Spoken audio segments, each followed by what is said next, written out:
We'll do it live. Fuck it. Do it live. Welcome to the Mouthpiece, episode 82, year 3. Today we're going to talk about my venture into Austin, Texas at 52 Social this weekend. We're going to talk about the NCAA championship game, more sports, politics, and of course poker. The Mouthpiece is next.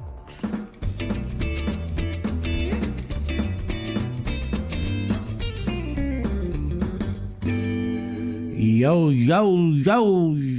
welcome to the Mouthpiece, episode 82. How y'all doing?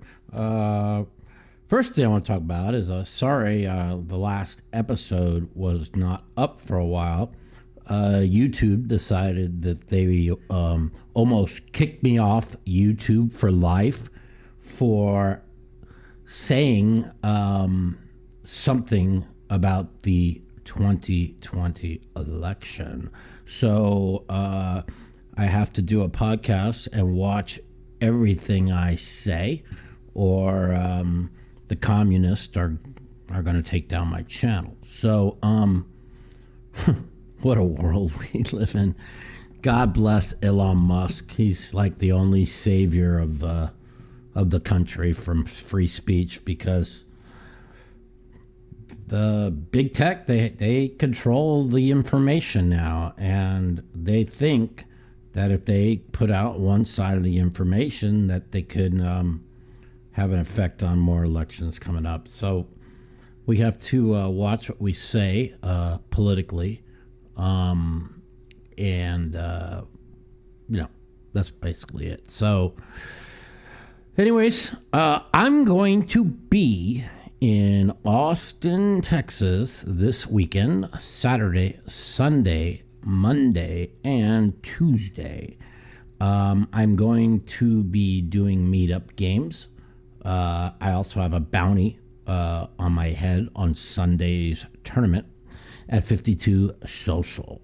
So I said last time I was 2 weeks ago or a week and a half ago, we did a podcast, that I'd update you guys on where my what my affiliate with 52 Social will be. I'm just finalizing everything, and I will be doing that this weekend.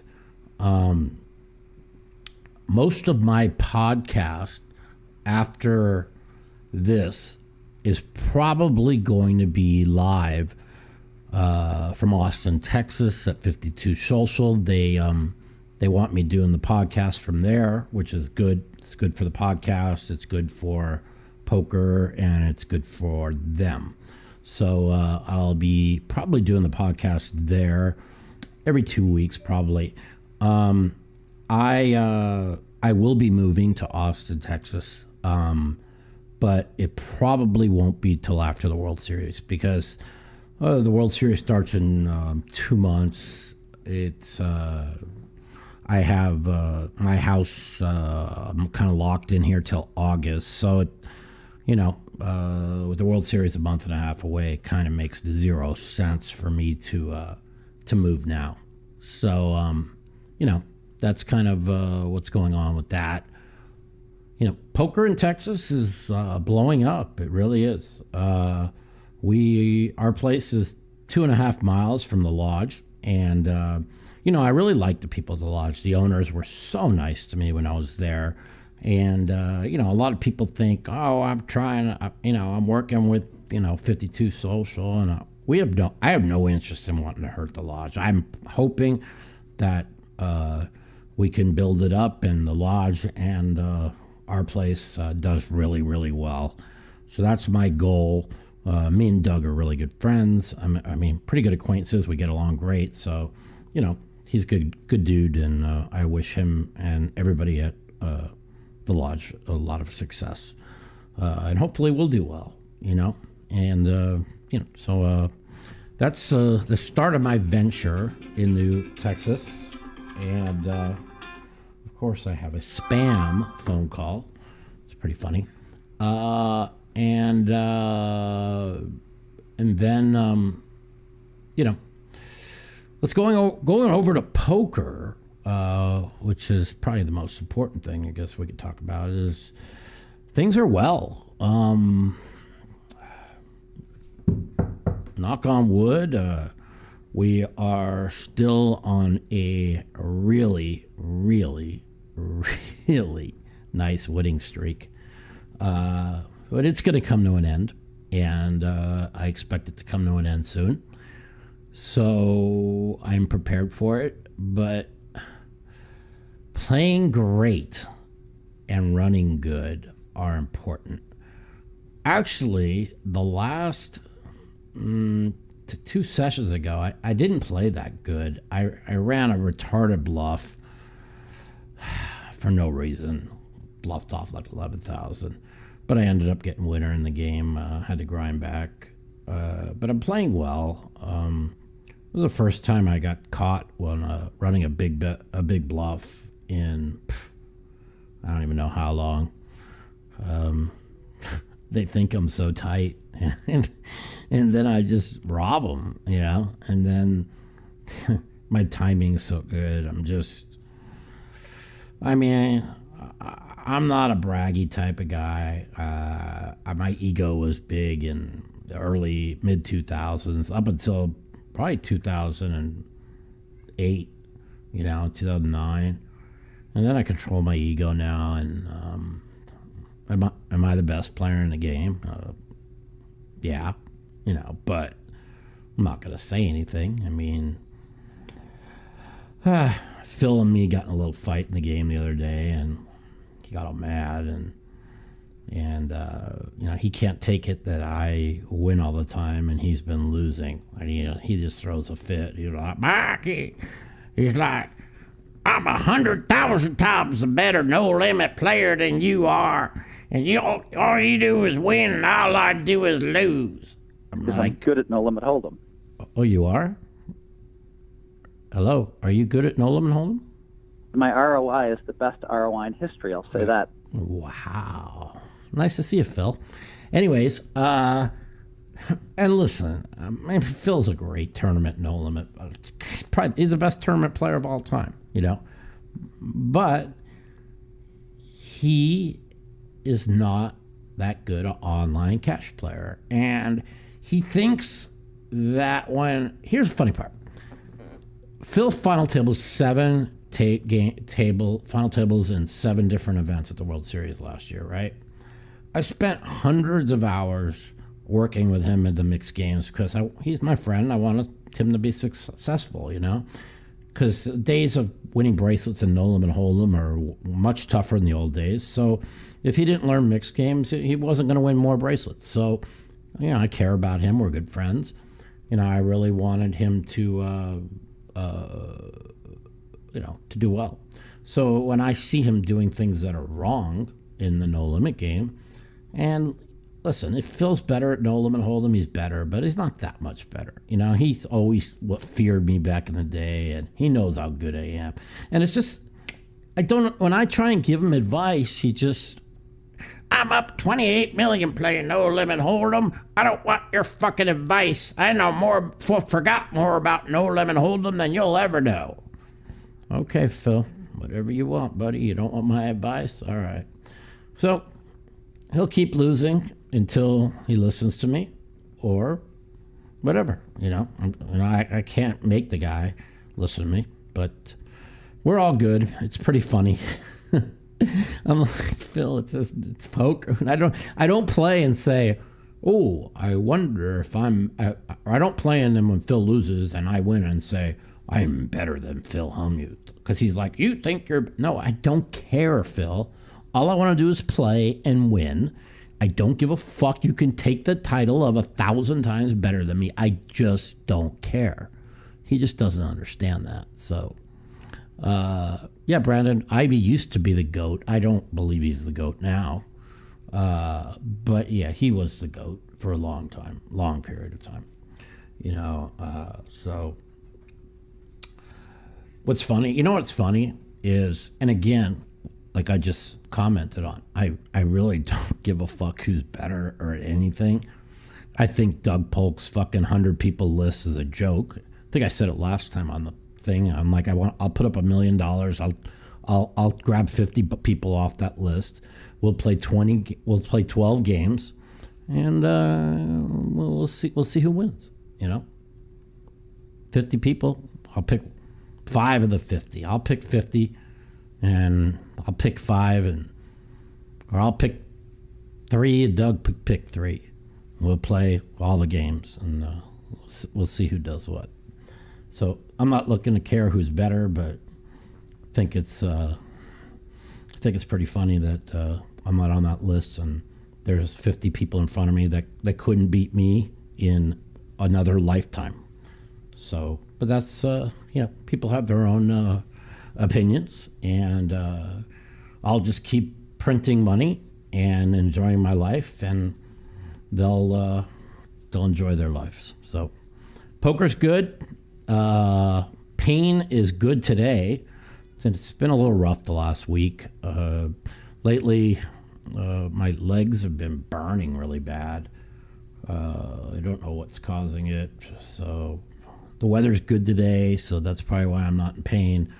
The beginning of the week, there was raining. Whenever it rains, I'm in pain. So, that's what it is. I'm looking forward to going to Texas. Like I said, if you are going to be in the Texas area this weekend, come on down, say hello. I'll be signing autographs, pics. We'll be doing a meetup game, and I'll be a bounty. So that's about it. I see it's a little slow today on the podcast, probably because it's a Wednesday afternoon. So we'll get it put up and posted later this afternoon for the people that missed it today. The NCAA tournament was pretty amazing on Monday. North Carolina came out of the half like the game was over. I mean, Kansas caught them in 4 minutes. Think about it. At the 15-20 mark, it was 48-47. So they had outscored them like 35-10 in 5 minutes. Pretty amazing. And even with that, Carolina had a shot to win. They had the lead with 55 seconds to go by 1. It's a shame they played so poor the first 4 minutes of the half, or they would have won. I can't believe they didn't win that game. So it is what it is. That was an interesting, good game. My Lakers are officially eliminated from even the play-in game. Think about that. They got 2 of the top 5 players in the league. 3 of the top 20, and they're 17 games under 500 and couldn't even make the play-in tournament. A San Antonio rebuilding team beat them in the play-in. A New Orleans team that started the year off 1-14 beat them for the play-in. The management that assembled this, I don't even know if there's a word for it, this despicable, ridiculous, awful NBA team should be fired. They're going to fire Frank Vogel. He's going to be the fall guy. But to not, for the GM to still have a job is ridiculous. They emptied the clip, all their draft picks, all their players for Russell Westbrook, who was obviously on the downside of his career. I mean, he played well late in the year with with Bradley Beal. I said Andy Beal, the oil guy that we used to play poker with. But yeah, Bradley Beal. I think Bradley Beal. And when the Lakers got him, I'm a big Westbrook fan, but I just didn't see it working. I mean, but I think it didn't work because Westbrook just regressed. What does I don't think it was a big problem. I mean,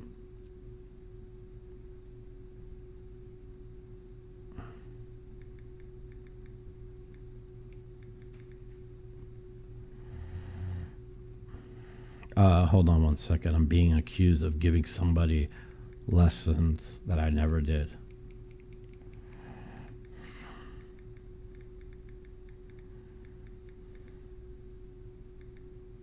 Hang on, guys.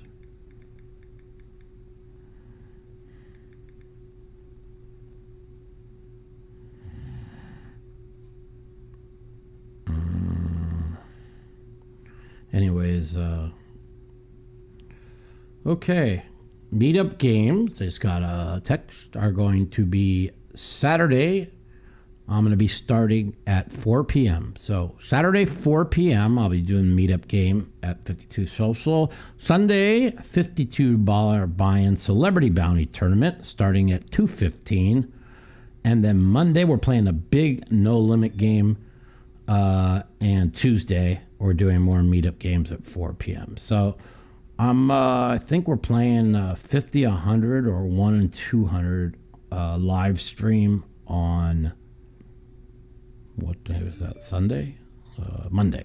On Monday. 52 Social, big game, live stream. Monday night, I think it's 100, 200, no limit. Good luck to them. I'm playing pretty fucking good. So we'll see how big that game is and how I'm going to do in the game, and hope I do good. I don't really play big anymore. I play 10, 20, 40. I do really well. So I just have no interest in playing big anymore. And I play this 100, 200 game, and you can easily lose 40,000, 100,000, whatever. But hopefully things go well. And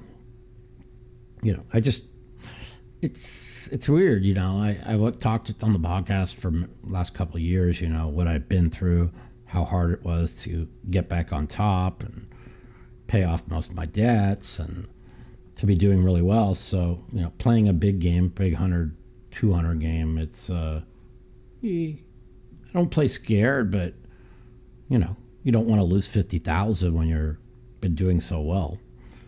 And that's the thing I give Phil a lot of credit for helping me with my money management, so not put me in spots where I can, I just don't need to lose big anymore. I don't need to win big either. I do well.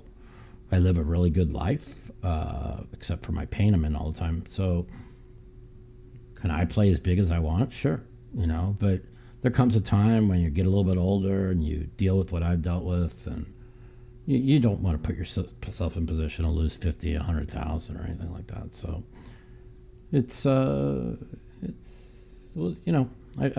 I'm smart now. I'm not the old Mike that just blasted off 20 and 30 and 50 and 100 balls like they're quarters. So, you got to grow up a little bit, and I think I figured it out. So hopefully I'll keep doing that. But we'll be playing a big game Monday, live stream. 52 Social. So if you guys want to chime on Monday and check out the live stream, 52 Social.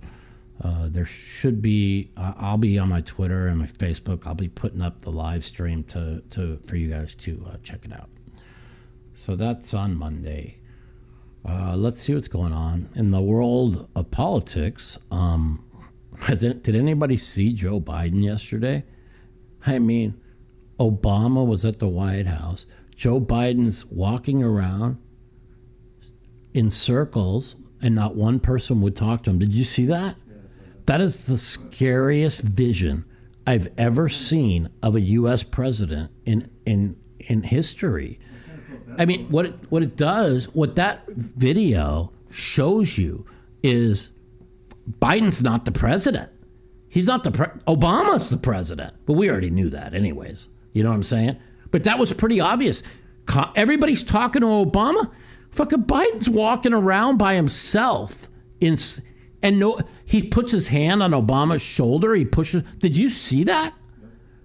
I mean, that was truly the most incredible video I have ever seen, and since 6-7 years I've been political, I've never seen anything like it.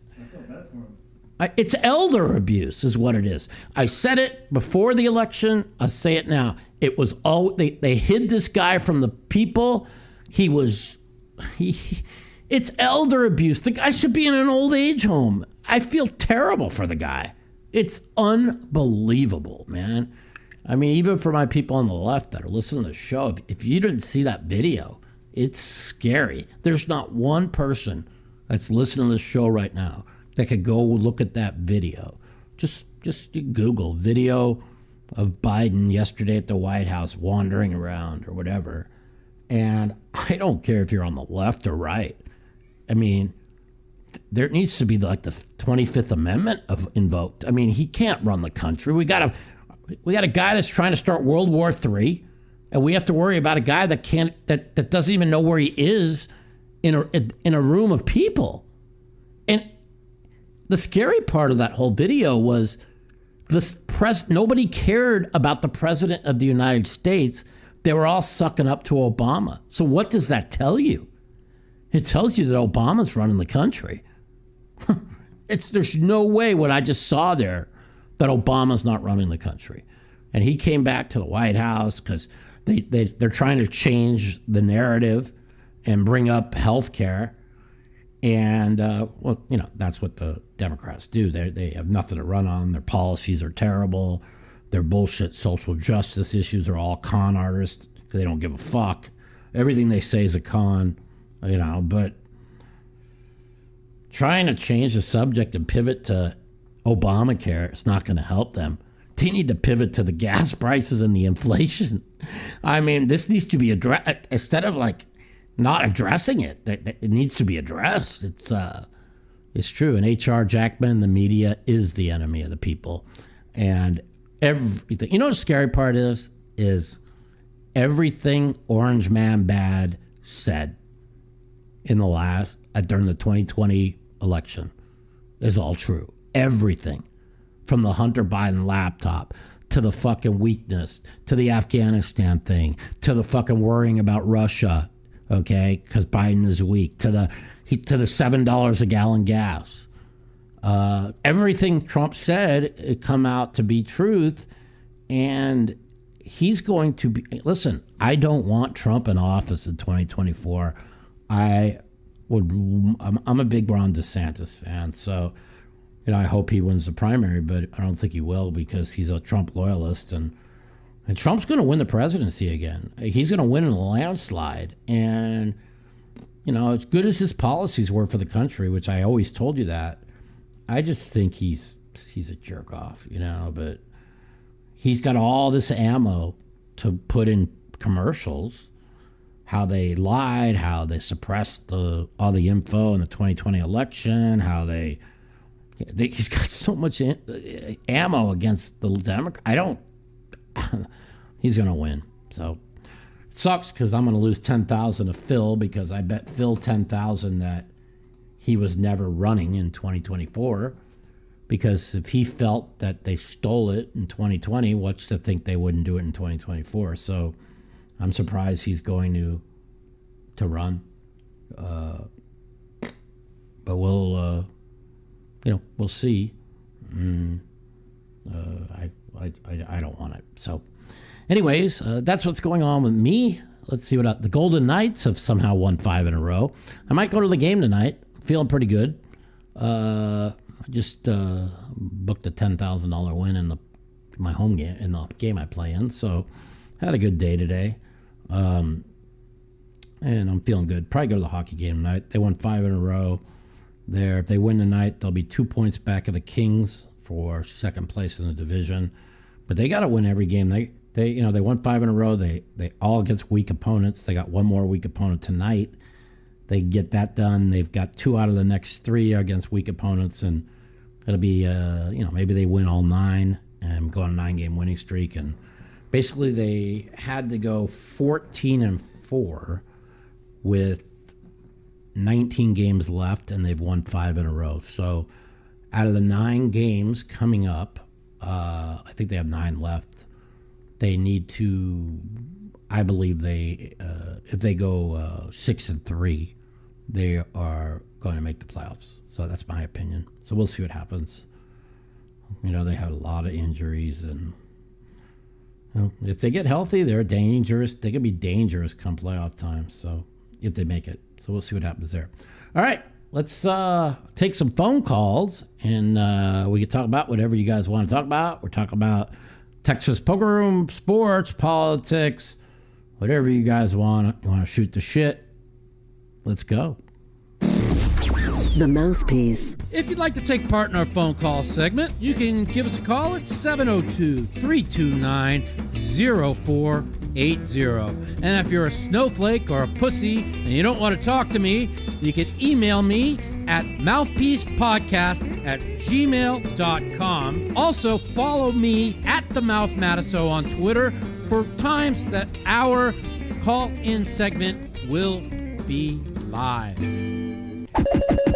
702-329-0480. Give me a call. We'll shoot the shit.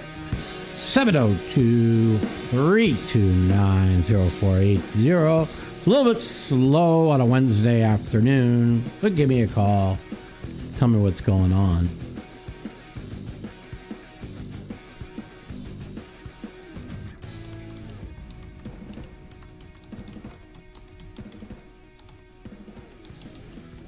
Seven 702-329-8. What's the 04? 0480 329-0480.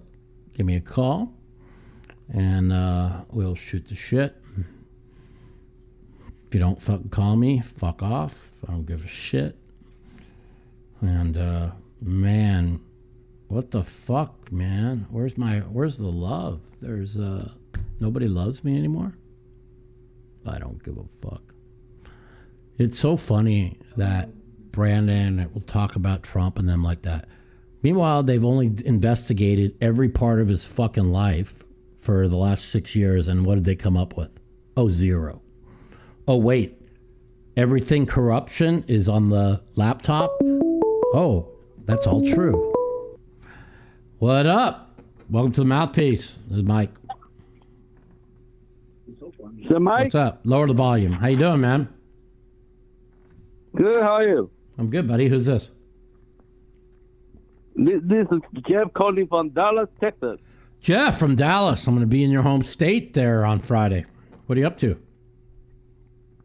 Oh, yes. I think back to a month ago, I was playing with you at the poker house. Oh, yeah. Table. You know, I was supposed to buy the poker house, the Texas poker house, or the Dallas poker house, and we had a deal in place. I was buying a big piece, and they reneged on it. So now I'm involved with 52 Social in Austin, Texas. So would have been nice. I really love Dallas. I love that card room too. Unfortunately, the people who run the place don't know what they're doing. The people who own it. And I was gonna put them in a spot where they would have had all the business within 6 months, and they didn't. They didn't want to listen. So now I'm going to Austin, Texas, and I'm gonna get all the business in at the 52 Social. That's the goal. So That's. I think that the 52 Social, they know what they're doing because when you was at the poker house, I thought they really want to cooperate with you, you know? Yeah. And you definitely will bring the business to them. But right now, they're still slow. They're still very slow. What? They still got no table. What do they got? 4 tables going? Yeah, they're very slow, like 2 tables, 3 tables. 2 or 3 tables. Well, you know what I say? I wish them the best, but karma's kind of a bitch, and I don't want to. I shouldn't even say that, but the people got a couple of the guys that are involved are really good people. Mike Martinez really good, and even the main owners seem like nice people, but they just don't know nothing about poker. And right, I was bringing a lot to the table, so the guys that I was bringing in to run the room are now running 52 Social, and they know what they're doing. and you need people that know what you're doing. And forget the fact that the people, what I would have brought in from just from all the people I know in the poker world, and the people that my guy Jason Sackler knows and Todd knows, and running the room correctly, training the dealers, training the floor staff. You know, the biggest complaint I heard at the Dallas Poker House was the floormen were inconsistent. They were inconsistent on rulings. The dealers were pretty good, but there were some bad ones, and it was just run very unprofessionally. And even when they had the free roll, I mean, if they didn't back out on the deal with me, they ended up losing like $120,000 on the free roll, and they wouldn't have lost anything if they would have just stuck with the deal they made with me. It kind of sucks, and I think they were banking on TCH losing their license, which I thought for sure they were going to lose it, and they ended up winning their appeal, and so now TCH is still packed, and they got 2 or 3 games, and you know the truth of the matter is you know, I mean I would still be willing to help build it, because you know I don't really, as far as, even if I own the place, even if I had ownership in the 52 Social, I mean, they're in two different cities, so I mean, I listen, I don't want to say anything bad. I think that the way I got treated was wrong. It bothered me, but in business, the business decisions don't work out sometimes, and sometimes it happens for the best. If that would have we would have done a deal there and it didn't back out, I wouldn't be at 52 Social. And I think 52 Social is just as big an opportunity for us, maybe bigger.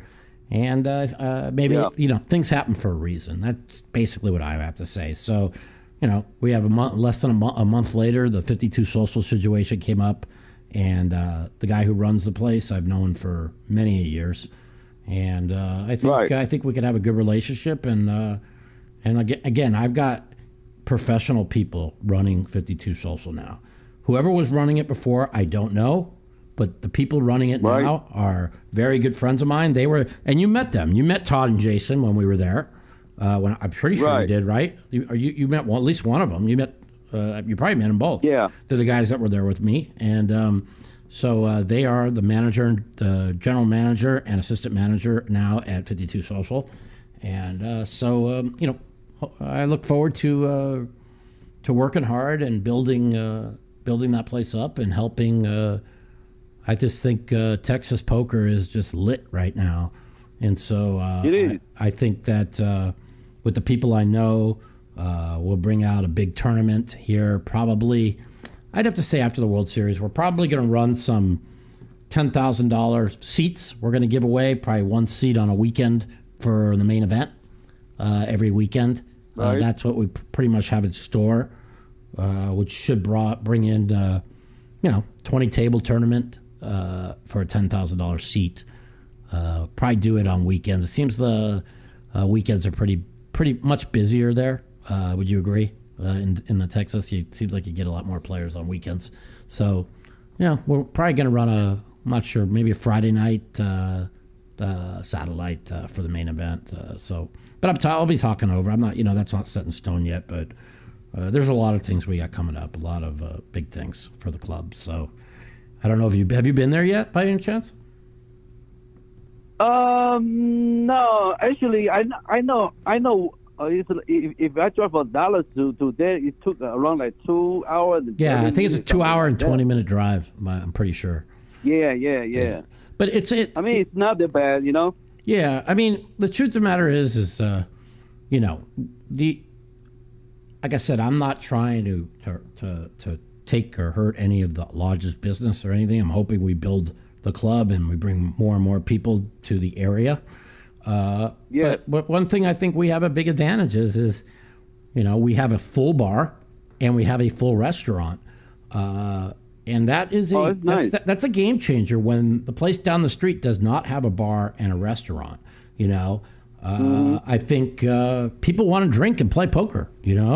I think that's a big edge. Right. And even though they have bring your own, I heard there was a problem with some underage people recently, and now they don't allow bring your own there anymore. I don't know if that's true. If it's not, I apologize. But that brings that's a real big advantage for us. But again, I'm really hoping that we get 20 tables going every day, and the lodge gets 20 tables going every day, and everybody comes down for big tournaments, and we build Texas poker into a powerhouse. I mean, that's that's my goal. I've been living in Vegas for 44 years, so for me to pick up all my cats and move to Texas is a big move for me. But I think it's the right time, and my cats are doing well. I'm just probably going to rent one of those big $200,000 motorhomes, have my man Janny over here drive it, let the cats run around in the mobile home, because I don't want to get them all hemmed up in a car in a carry-on case. So I want them to be able to kind of be happy, especially with Flash. He's 20 years old, and I don't want him to kind of freak out, So, we'll see how that goes. But yeah. So, you got any questions for me today? Yes. I wish you do the best luck at the 52 social. Thank you. If the one in Austin is very successful, I wish you can come to Dallas and open one like a 52 social in Dallas. Yes, that would be nice. One of the guys, Mike Martinez, who's one of the minority owners in the Dallas Poker House, we are still talking about doing business together and opening a bunch of Mike the Mouth card houses in all around Texas. We're looking at Lubbock. We're looking at Fort Worth. We were actually in discussions of opening there when the 52 social situation came up. So if we are able in the 6-month period to show a lot of growth, right now I heard the room's starting to pick up. If we're able to show enough growth, I see myself opening 3 or 4 rooms in Texas. So listen, I've grinded my life in poker. I do very well. I'm still doing well. Yes. And it comes a point, where with my injury, it's hard for me to play poker full time. It's very hard. So I see, an opportunity to run this room and build it up. And I'm going to be playing there a lot. We're playing a big game. Playing a big game live stream. I think it's I said Monday, right? Let me see. Yeah, Monday. Yeah, live stream. So I'll be doing a big live stream game there. When I'm in town, we'll probably be doing a live stream once a week, a big game, smaller games during the week. Yep. And we'll see how the room picks up and see what happens. So. Yeah. Do you know there's a woman poker player called Kitty Cole? Yeah, she's in town. She's in town. She's doing a meetup game there today. I think she'll be in town the rest of the week. She's really nice, and she really likes playing in Texas, so that's good. So I look forward to seeing her when I get in town. Today's Wednesday. I will be there Friday evening. So be there Friday evening, great. And I'll be there till Wednesday. I'll be there for 5 days. So who's ever in Texas, come on up, say hello. Austin, Texas, 52 social, and I'll be there. I appreciate the call. Yeah. Yes, sir. I wish I go back there sometime. Yeah, absolutely. Play with you again. If you get free and you want to drive on down, I'll come on and say hello, and I'll buy you a beer, man. Okay. All right, my man. Take care. Thanks for calling. Okay, bye-bye. Later. All right, we got any more calls, buddy? All right, let's give him a call back. So, I'm pretty grounded, guys. I'm pretty open with you. I tell you guys everything that goes on in my life, and things are financially well. Everything's fucking well. I'm dating a nice girl. She'll be with me in Austin this week. I'm pretty happy in life. What else is going on? I don't know what else is going on, but life is good. I'm trying to Well, who knows? Who knows what happens? I don't know. Take everything slow. Don't make mistakes like I made in the past. Try and become a better person every day. That's all you can do, man. Crush the World Series coming up. I mean, all right, I might have lost my 2,500 and my bracelet bet the last time, but I think I'm going to get one this time. I really do. I'm playing good poker, man. I wouldn't want to play against me. That's the truth. That ain't ego. That's just the truth. I'm playing good, man. I mean, I played good at the World Series this year, but I didn't play great. Then I played for like 6 weeks straight, absolutely fantastic. And then I went about 2 weeks straight where I was playing just good. Not good. I was playing kind of, for the next 2 weeks, I played a little bit weak. Then I played really great for the next 3 weeks. And then the end of the week this week, I thought I played a little too weak, a little too tight. And today's, Wednesday, Tuesday? So, Wednesday. So I played yesterday. I thought I played good. Today I thought I didn't play very long. I thought I played good for what the game was. I ran 2 bluffs, was 2-0. Cooler to guy, big pot, aces against ace king. That was basically pretty much everything I won today was that pot. And, that's pretty much it. Call this guy back. Let's go. I'm waiting for you. Well, I don't think we can because it's from another country. All right. Well, whoever called before. Did not complete your call. All right, Please try again. We'll call back. Or, if you call. Like twice. All right. Called in twice. Call back. Whoever just called. 702-329-0480. What do you guys want to talk about?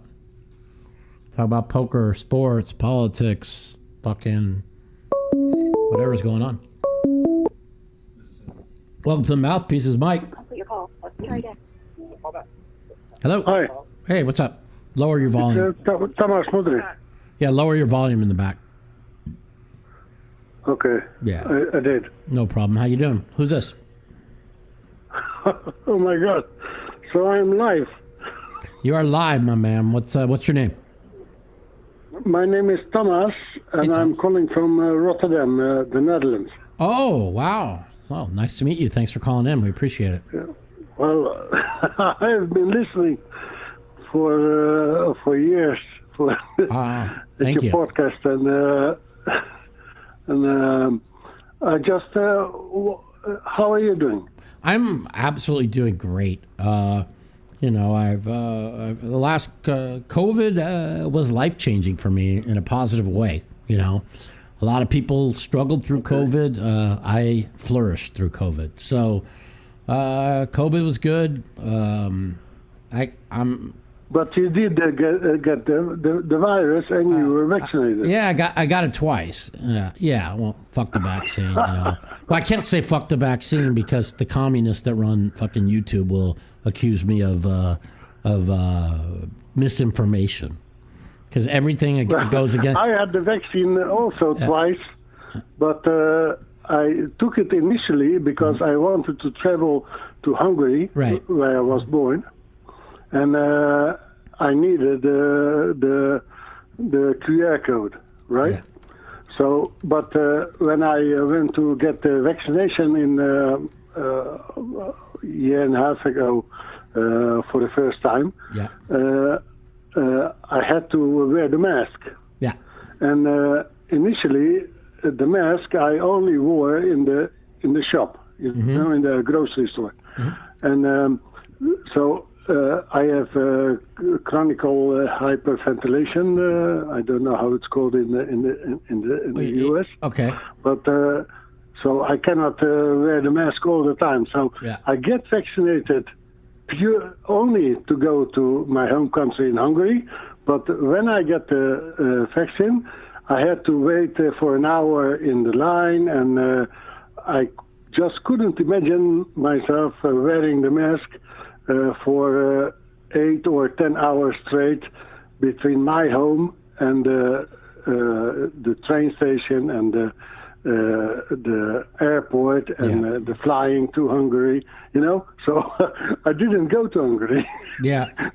Because of the mask mandate. Did you wear an N95 mask or just a regular one? Well, I didn't wear the mask to travel because I couldn't travel. Yeah. It was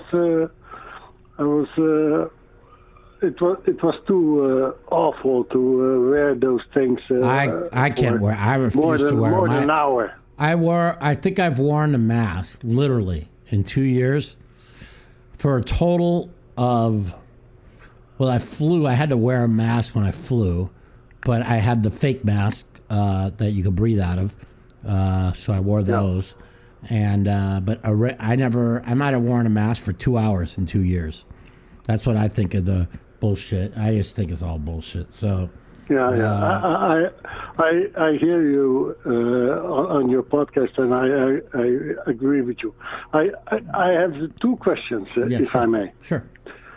One is about the hand used hand, the Queen 4. Okay. Right? I know it's been discussed a lot of times, but my perception on it. Okay. And one about the gas prices due to the climate change and the climate hoax of the Paris Accord. All right. So right? I will answer those two for you. The Queen forehand, where I think I talked about it a little bit last week, but where Phil made the mistake in the hand, if he felt he was weak, he raised to 150. Phil's got 990. I think Phil just has to shove. Okay, he's going to shove. He's going to get called. He's going to say whoops, and he's going to get lucky, and nobody would have said a word. So I think that was the mistake he made. But once he raises, and I said this last week, and I'll explain to you. Me and Phil talked about this hand in length. What and people want to say that I'm defending his play on the hand. I'm not defending this play on his hand. Okay, but once he makes it 350 and he's got 590 left, okay, he looks over at the stacks and he's like, fuck, what did I do here, right? And he's got a 3 million stack, a 2.8 million stack, a 2.3 million stack, and the Asian guy has 1 million. Okay, there's only a $25,000 jump from fifth to fourth. So in his mind, there's 820,000 out there. So he's got to put 590 in to win. 820 and 590 is 1,400. So 590 to win 1,400. If you run the math, they say he was 28% in the hand. He thought he was up against Ace King, and again, the reason why he called is he told me is like he didn't feel he could win the tournament with that stack against those players. Now, he's not going to ever admit that to me or anybody, but I mean, Fox and Eric Seidel and what's his name? The Japanese guy? No, the other guy. Oh God, I'm having a brain fart. But he's like these guys are killers, right? And he just felt like with his nub he couldn't win unless he tried to get lucky. And I actually kind of agree with him. You know, if you feel like the other three players are as good, if not better than you, and you feel like you can't spin a nub up against them, and you felt like the only way to win is the tournament was to call off. And I'm not saying that that's what he thought, but he did tell me that he felt that he was a big dog to win the tournament unless he gambled there, and that's what he told me. Well, I think he definitely thought that he had two live cards, right? As it turns out, he had one. Yeah, exactly. So if he's up against Ace King, in hindsight, right? If he's up against Ace King or Ace Jack suited or whatever, It's actually the right call. I mean, so again, everybody wants to say you're defending his queen four. No, I think he played the hand like shit, but I think that I don't mind the call after he made the stupid small raise. I really don't. I mean, when you look at the stack size, let's just say, okay, he's got 590, and then the Japanese guy has 700, and there's another guy with 700 or 800. Then he's just going to fold.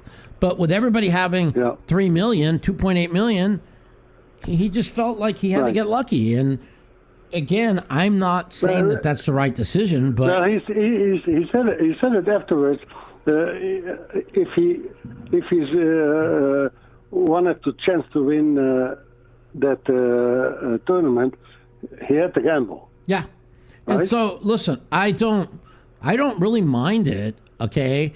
And again, a lot of the pros are going to sit there and then they're going to show the charts. Where's Queen 4 on this GTO chart? So they could stick their charts up their asses. They could all play the same way, and they could all fucking talk about combos and this combo this, and I got 18 combos of this, And meanwhile, like the people that win all the regular tournaments, they play their players. So the bottom line is poker is not about who wins in a 25-player sit-and-go at the fucking Poker Go studio, okay? I mean, no, not taking anything away from there. They're all great players, but how do you do against big field?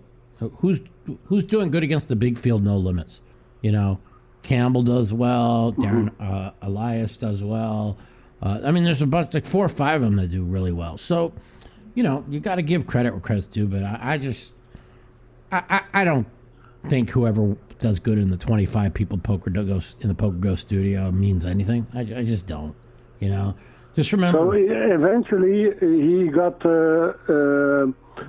head-to-head with Seidel. Yeah. Didn't he? Just remember, let's just say the players in the room are a 10 out of 10 as far as the way their skill, right? And let's just say I'm a 7.5 out of 10 or an 8, okay? Do you know how many years it would take to show that difference? It would take 5 or 10 years to show that difference. Yeah. You see what I'm trying to say? And so that's the thing, is I could go in there, run good, win 4 tournaments, and they'll be talking about I'm the greatest player. But it's not like that, okay? In a short term, like that's why you watch different people go on. Every year it's somebody different that wins all the tournaments in the high rollers. It just is, And that's because just poker's streaky. And I just, again, the best player to the guy, like if they're a 10 and I'm a 7.5, I don't think I'm a 7.5. I would put myself, if they're a 10, I think I'm a good 8.8 to 9, 8.5 to 9 right now. I think my no limit game's fantastic. And I can just go in there and win every tournament and everybody be like, oh, look how great Max. No, it's just in a short term, it's whoever catches the cards is going to win. If I play well, okay, if I play my best, the difference in skill is just so little. It's a joke. But I don't want to play killers. The big differences between you and the guys that are all over the Poker Go tournament and is your health. Yeah, I mean, your health is not as it was 20 years ago. So if your health was as good as before you got all those disadvantages. Yeah, you should and you could be there along the other poker players. Well, that's the whole thing. So my documentary will be out after the World Series, and I hit exit by accident. So how do I get back on here? My documentary will be out probably a couple months after the World Series. I was hoping to be out before the World Series. And then people are going to realize what I deal with every day. It's just nobody in the world has a clue. So, the fact that I'm able to cashed 34 out of the last 76 events out of the World Series with nine final tables, in debilitating pain every day. There's nobody that could put those numbers up, And if I had any luck, I'd have won 3, 4, 5 bracelets. I had a shot to win 9 tournaments. I probably more. I mean, those are just final tables. There was like 5 of them. I got the last 2 tables. So, no matter how good you play, you need to catch cards with 2 tables to go. And in the last 4 or 5 years, I've been snake bit. So, we'll see what happens. I remember from the World Series, the last World Series, that you were dealt in a table that there were. I mean, even the dealer, 80% of the players were top players. I mean, even the dealer's choice tournament. I won 3 pots in 4 hours. Phil won 33 pots. I ran like absolute shit, and it's a shame I didn't at least get 4th. 4th was another 75,000, and I had 2-to-1 chips over her and over Carol, and she kept getting all in and doubling up, and then she'd get low and double, and it was pretty. I was just trying to once I saw her get low, and she's really rich, so she don't need the money, but. The move up in money was big for me, and so I think maybe it was 55,000 difference. It was whatever it was. So I was just trying to kind of move up because I was a short stack and hoping she went broke before me, and of course, didn't happen. So, but it's poker. Right. But I'm looking forward to the World Series. I took away enough of your time. Okay. Well, I'll talk about the gas prices and what's going on here as soon as we hang up, and you can listen. Okay. So okay. I appreciate the call, and thanks for calling. My call. You're very welcome. Thank you for calling. Appreciate it. Okay. So thank you, Mike. Bye-bye. You got it. So also, talking about the gas prices and the inflation and what's going on in the world. So when you give out $3.5 trillion, okay, you got to get it back somehow. When you flood the money into the world, prices are going to go up, and there was always going to be record inflation, and here we are with the record inflation. And as far as gas prices go, there's a lot of things people don't know, and I'll explain to you what's going on here. When you give out, what's up? Welcome to Mouthpiece. What's going on? This is Mike. Who's this? Hey, what's up, Mike? Hey, this oil stuff, America don't start selling oil, Russia's going to, ruble's going to take over. American dollar won't do shit. Well, this is all being done on purpose in the name of climate change, okay? Nobody in the fucking world cares about climate change except the fucking political left in this country. In other words, I mean, I'm not saying that climate change is a hoax because it's real. It's just there's nothing any government could do to change climate in the country.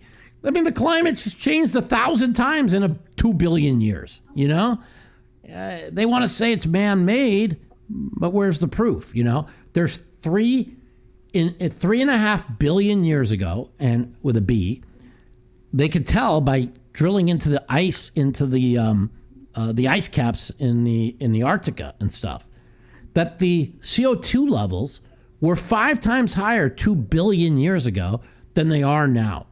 There were no cars or industrial 2 billion years ago. So the world survived 5 times bigger carbon footprints 2.5 billion years ago. It's going to survive now. Climate change is all politically driven. That's all it is. It's all they put people in fear. Listen, here's all you need to know. If climate change was real and the oceans are going to rise and flood Miami and flood all beachfront properties, why did Bill Gates and Obama and Pelosi buy $40-50 million houses on the water? Oh, because they don't believe in it. They just spread the fucking bullshit. They don't believe in it. You know, they believed in it. They wouldn't have beachfront property. They don't believe in shit. It's all political. you can't get, if you talk about this solar is highly subsidized. No. And then you had a bunch of these guys, I won't name them because I know a friend involved in a lawsuit, but it was a fuel cell company, and that's about ready to go down. Solera went down through Obama, and now there's another a fuel cell company that got highly subsidized, which was a total ripoff, is just about ready to go down in a lawsuit. I mean, I won't name the name of it. Did you see the video yesterday of Biden walking in circles and nobody around him? I mean, it's so obvious Obama's running the country. It's like there's no one person that can see that video and say that Joe Biden's the president of the United States. It's impossible. Even the communists who want to fucking turn off my channel because they'll say that I said misinformation, okay? They'll, you're spreading misinformation. I want to know anybody, even my people that are on the left that are watching my show, I want to know anybody that watches that video can literally tell me that Biden is running the country. He's not. He's not. And the military-industrial complex, they want a war. They want to keep this war going for years. Did you see that corrupt political hack fucking Miley yesterday? He came out and said, the Ukraine-Russia war could last years. Well, of course they want it to last years. America will keep giving them weapons so they could just, It's the only thing they got to prop up the economy, because if you don't have oil, our economy is based on oil. Well, no shit. We were energy independent, okay? Did you remember Putin when Trump was in office? He's like, I'm not going to help the fucking what's it called? Shawl? What's that they get that they frack on the shawl, whatever it's called, shale, the shale industry in U.S. because once we realized you could get the oil out of the shale, okay, we had like 10-to-1 more oil than anywhere in the world, but because of the fucking leftist fucking scumbags that are pushing for climate change, we need to be the leaders of the world, so we're going to starve our people and fucking quit drilling and quit fracking on government land because we're going to help do the climate. So our little country, which is like 300 million out of 8 billion people, being the only ones that want to throw plastic straws away on California, why Japan and China and India dump gazillion gallons of plastic in the ocean. For what's that going to do? Nothing. All you're going to do, even Trump said, if you stop fracking, it's going to destroy our oil industry and make China's and Russia more powerful. Well, of course, because these corrupt politicians fucking get money in their pocket and yeah, okay, as far as like propaganda, they want to say, well, if they wouldn't have canceled the Keystone Pipeline. Well, first of all, the Keystone Pipeline would be just about done, okay? It wouldn't even be done yet. It'd probably be done in maybe a month. It would have took a year and a half to finish. So that's just propaganda, okay? But if they wouldn't have cut the funding for it and they would have had that open in a month, we'd be getting a ton more oil, okay? Is also, I talked about the no fracking on federal land. That policy in itself made gas prices fucking fly up. And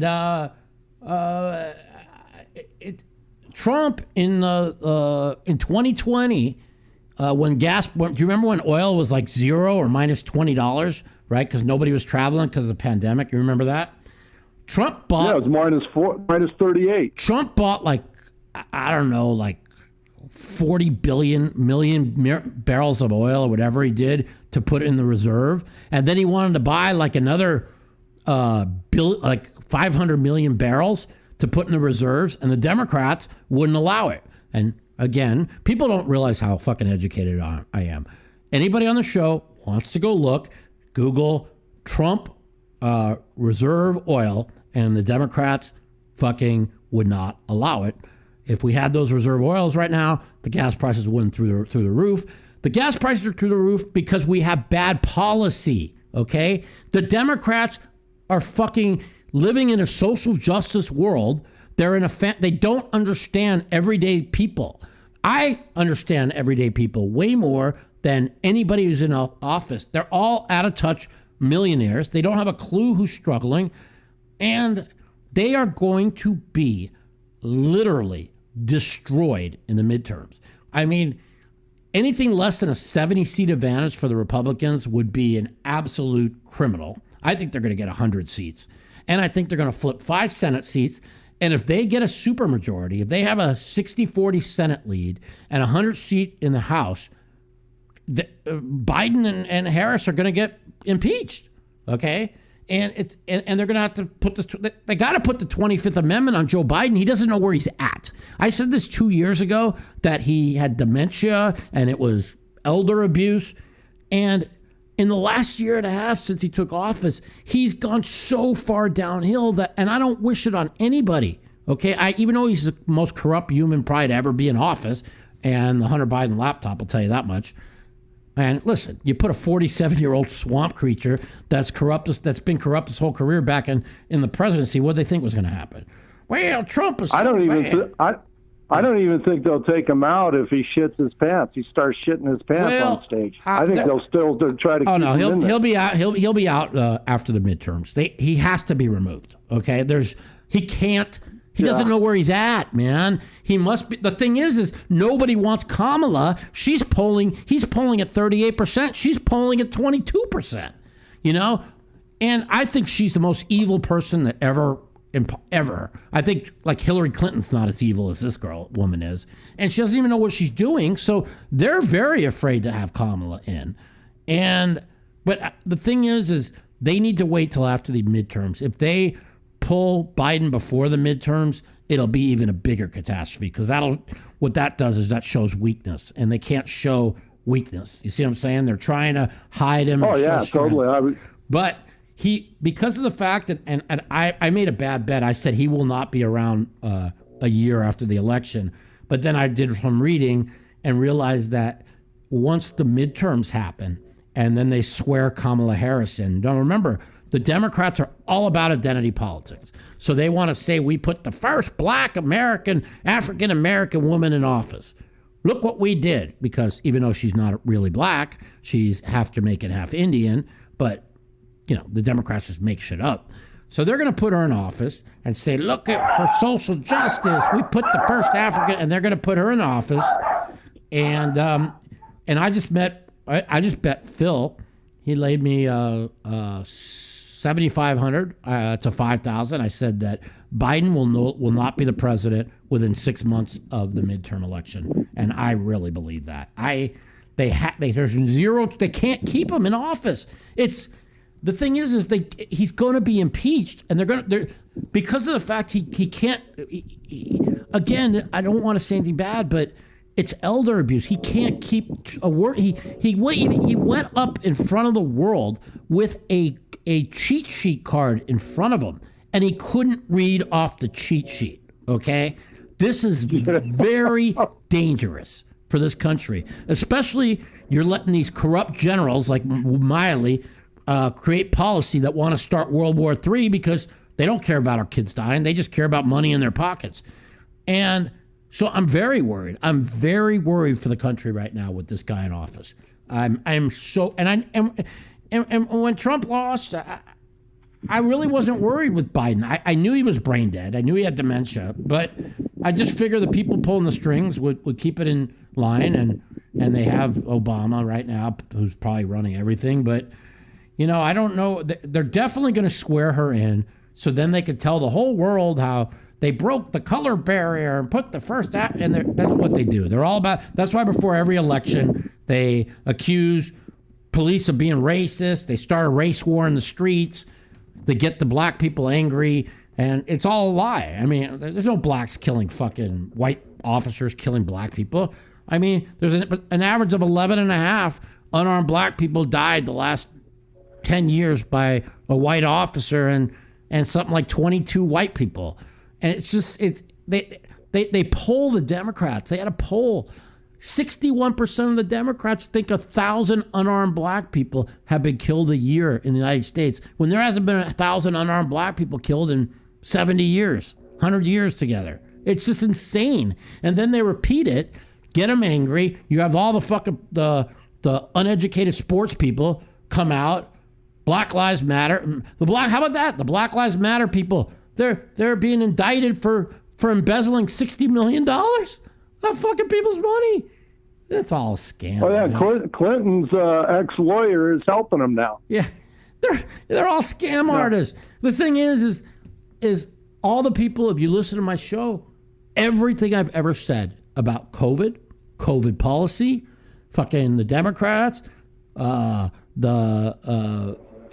Steele dossier was a lie. Russia collusion was a lie. Everything I say is the truth. The thing is, I'm not like to find the truth.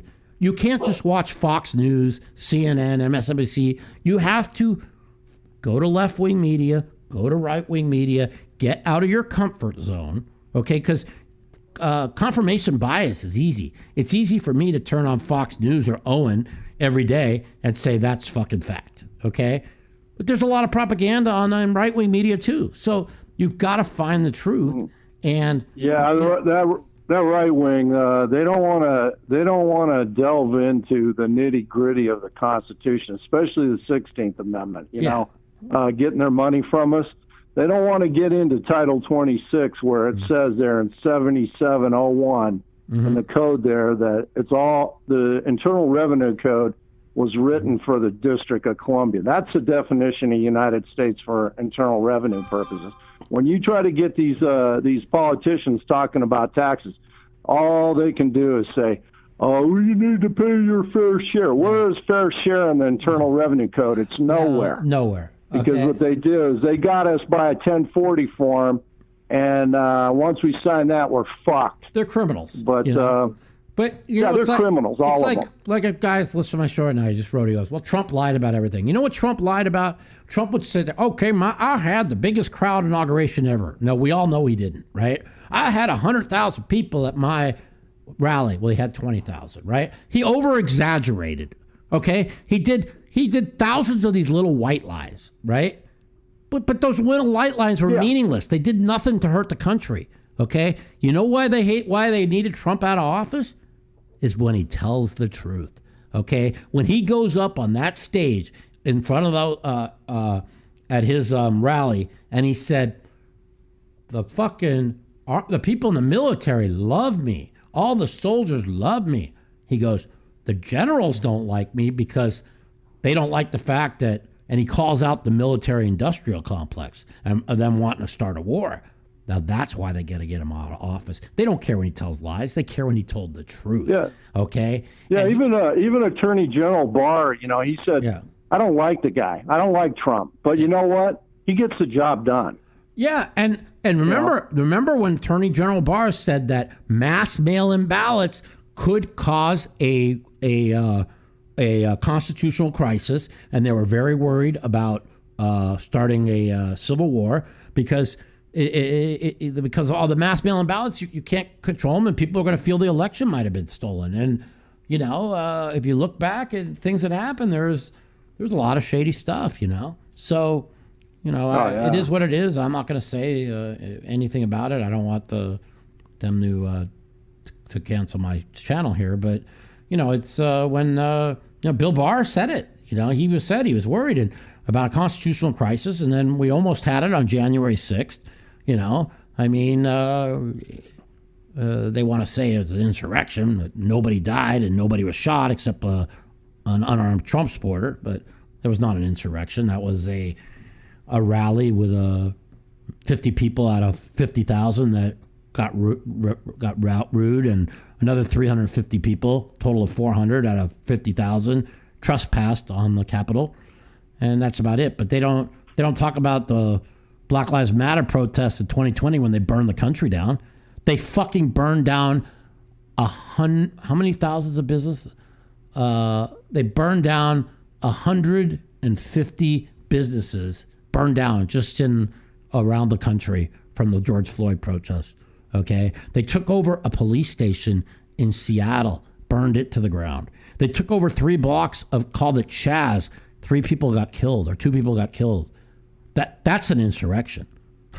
Okay, But the media was crickets on it because they didn't want to show what was going on around the country. See, when people want to tell me, well, I watch Fox News too much, I don't watch this enough, then you tell me I watched the country burn in 2020, and you turn on any left-wing media, and they said, oh, it's all peaceful protests. There was one video on CNN as the burning behind him was built, it was burning and on fire and in flames, and they go, oh, this is a mostly peaceful protest as the whole building's burning. So, but they hid everything from everybody. But see, the people who own those businesses know what happened. So when you see left-wing media hide what's going on in the country, right? Don't you tell yourself, well, if they're not showing it and I know what's happening, that means this media is corrupt, right? And if you see a corrupt media that's in the tank for one political party, then you have to tell yourself, what else do they lie about? You see what I'm trying to say? And listen, the right lies about shit all the time. They have plenty of propaganda on the right, okay? But I said it before, I'll say it again. The right pushes propaganda of real world situations that are going on. The border is a disaster. They just listed Title 42. There was 2.3 million that came in the country last year. There's going to be twice that now because they need new voters because nobody is buying what they're selling. That's the bottom line. So the border is a disaster. Nowhere. You don't see it anywhere. They'll mention it like maybe once a week on left-wing media. But the border's a disaster. Inflation's a disaster. The gas is a disaster. And they're trying their hardest to try and cover it up. But people are dying. They're starving to death. So you can't. Even the media can't cover what's going on. You see what I'm saying? And so again, give you a point what I'm trying to make. The media pushed Russia collusion for 3 fucking years. That's all you heard about. It was a lie. It was proven to be a lie. Okay? For a year and a half, the media pushed Steele dossier, which has now been proven to be that the Democrats bought and paid for it. Okay? The whole Clinton's funded dossier, yes. Steele dossier. Correct. You know? Okay, that was the Steele dossier. The Trump has a hooker, he gets peed on. That was all bullshit. Right. It was lies, right? The Hunter Biden laptop, they called it Russia disinformation. They had fucking Twitter censor the New York Post for false information. If that laptop story gets out, Trump's the president. So when I say that that's possible they stole the election, I got to watch what I say now. I mean, I know my own thoughts on it. It's not about just stealing it. It's about when you suppress information to the American people and they're not allowed to see the corruption of one of the opponents, you're tilting the election in favor of one party that a media company like Twitter and Facebook, they want to see in power. That is against and again, even if you're a Democrat, don't you think in the U.S., listen, if all the elections are free or fair and one side wins that I don't want to win, am I disappointed? Yeah. But you know what? If you're on the left or right, you should want the will of the people, okay? The American people should be available to all information and make up their own mind. And see, Elon Musk realized this, and that's why he went and bought Twitter, because he realizes if you're suppressing speech on one side of the political aisle for political gain, that's not democracy. That's fucking propaganda. So, he talked about buying it, and he's buying it? He bought it because he knows for a functioning democracy, you can't suppress. They want to, on the left, they want to call it disinformation, but it's not disinformation. It's information. It's our job as an American people to look at media that we either like or we dislike. We then take our opinion from what they see out. We decide what we feel is the truth, not what the fucking big tech oligarchs think is the truth. And that's it. You got to have a healthy debate. You know what I'm saying? You can't just suppress one side of the country. And, Elon Musk saw how he said how dangerous a lack of a free speaking society is. And being able to will be a game changer at Twitter, you got to be able to put you can't just sit there and say, oh, that's disinformation. No, what they say is disinformation. And again, like I'm talking about, is they make up things. They wouldn't everything I talked about. They make up and then they push it as propaganda. The right, they fucking push how unconstitutional vaccine mandates were. They push the disaster at the border. They push inflation and gas prices, and they say it over as propaganda to get people angry. But these are things that are actually going on, right? So Right, and when they say we can misinformation, it's another way of saying we can censor. Exactly, that's what it is. Yeah, so I ask people all the time, and if you watch left-wing, right-wing media, and I listen, I know what propaganda is. I want to know what the people on the right are saying that isn't true, okay? Where I could show you infinite amount of things on the left that they may end up making up and have to, and then later on say, well, they'll put the fake news to 2 million people, and then when 10,000 people are watching, they'll do a retraction. You see what I'm saying? And that's corruption to me. And people, guy Alan Barber, poker player, asked me, what would it take for me to switch political parties? And I told him, I said, let me give you a fair question. If you know one side of the political spectrum pushes out talking points, and then everyone on left-wing media just pushes the exact same talking point, and you know it's a made-up lie, because if you watch right-wing media, they'll prove it to you that's a lie, okay? How can I possibly back a political party that's being backed by a corrupt media and pushing lies and disinformation, right? They want to say the right does it, but again, somebody out there tell me, and if I'm wrong, I admit when I'm wrong, because I have healthy debates with my friend who's on the left all the time, and 80% of the time I show her that I'm right, and there's 20% of the time, 15, 20 that I'm wrong, and I apologize, but that's healthy debate. You have to see, get the truth. You know what I'm saying? Like I told my friend who's on the left, and we talk all the time. I talked to her for like 3 hours the other night. We always talk politics for like 3 hours a week. Then don't say gay bill in Florida, right? They pushed it around the country as Florida is suppressing the speech and you're not allowed to say the word gay. That is so far from the truth. It's a joke, okay? And on left-wing media, they're pushing this as fact. You even had Eric Adams, the mayor of New York yesterday, come out and say, you can say gay or say whatever you want in New York City. Come to New York. We're not racist or we're not discriminating. But anybody who reads the bill, I don't care if you're on the left or right, all the bill says, and anybody could go read it, is we don't want our teachers teaching sexual orientation to kids 5 years old to fucking 8 years old. That's kindergarten through third grade, okay? That's all the bill says. We don't want you pushing your fucking gender ideology on our young kids, right? That's all the bill says. Fair. It has nothing to do with gay. It is the fucking Democrats and the fake news media pushed that as an anti-gay bill.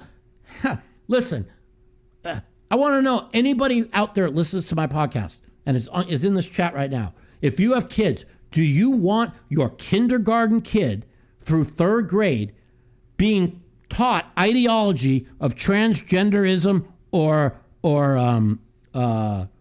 gay or lesbian? You know what I'm saying? If they want to be gay, lesbian, or transgender, when they're 10 years old or older, or I say 18, to be honest with you, then let them be. But from kindergarten to third grade, kids don't know. They don't even know what a girl or a boy is, barely. I know I didn't until about first grade. The Democrat agenda is pushing that it's okay for a woman to have a penis. Yeah, exactly. They really are. Yeah. And there ain't nothing right about that. Exactly. On, so listen, I mean, I don't even want to say this. If I say there's only two genders in the world, they might censor me for misinformation. But I mean, again, what the senator asked the Jackson, who's running for Senate, can you give me the definition of a woman? And she couldn't answer the question. How could you not answer the definition of a woman? Because she knows the political left. I mean, that's just proof she's an activist. Okay, that's the thing is we don't care. I don't care if they're Democrat or Republican on the Supreme Court, but you can't be an activist if you can't say a woman is got so and so chromosomes. Then, but see, that she was. What happens if she? Well, who cares if she says what a woman is, right? She's supposed to be a neutral judge on the Supreme Court. Okay. Yes. Do some lean right, some lean left, or whatever? Of course, but. You know, I mean, what happens if she makes a ruling on something on that issue? You know, it's really bad. So, pushing the listen, I have friends that are gay, straight, lesbian. I don't care, right? I don't care. I think they should all be accepted. But pushing this ideology on young kids is disgraceful. And I mean, I saw a video of this lady. She's got a 2-year-old boy. She's like, my kid's gay. He's gay, and then the little boy goes, I'm gay, right? And she's like gonna raise him as a like. There's no fucking such thing as a 2, 3, 4, 5, 6, 7, 8, 9, 10-year-old kid who knows if they're gay or not. It's impossible. Give me a break, man. That's all the bill says. Yeah. That's all the bill says, and I guarantee there's not one person that's listening to the show. It's in this chat. That has kids that will allow, if there is, I feel bad for them, that will allow teachers from kindergarten to 3rd grade to teach their kids about transgenderism, gay and lesbian. I mean, come on, dude. That's all the bill says. And Hollywood, the fucking reporters, the fake news, they're anti-gay. They won't allow you to say, it's just a fucking lie. Read the bill. Come on, man. That's all. Yeah, come on. It's unbelievable how things have changed so quickly. But it's most of us out here aren't going to tolerate it. Well, the thing is, and again, I've only been political for 7 years, maybe. And the thing that I've been told by people who've been political for a long time is the left leans left in the primaries. The right leans far right in the primaries. As soon as they win the primaries, they come right back to the middle, which is whatever the mainstream policies are, right? One side believes in more government, the other side believes in less government, but pretty much all the policies are all the things in the middle are pretty close. And they've gone to all in bullshit with the climate change. They've now accepting transgenderism and gay as mainstream, which is fine, okay? But just don't put, I mean, you have the white, so there's something like 3.2 million people in the United States that are transgender, I think, something like that. And you have the White House speaking to them directly from the White House podium 2 days ago, right? And the people are starving to death with inflation. Hundreds of millions of people are. People are starving to death with gas, and he's talking about transgender people, right? A slice of the United States is so minute that it almost doesn't even matter, you know?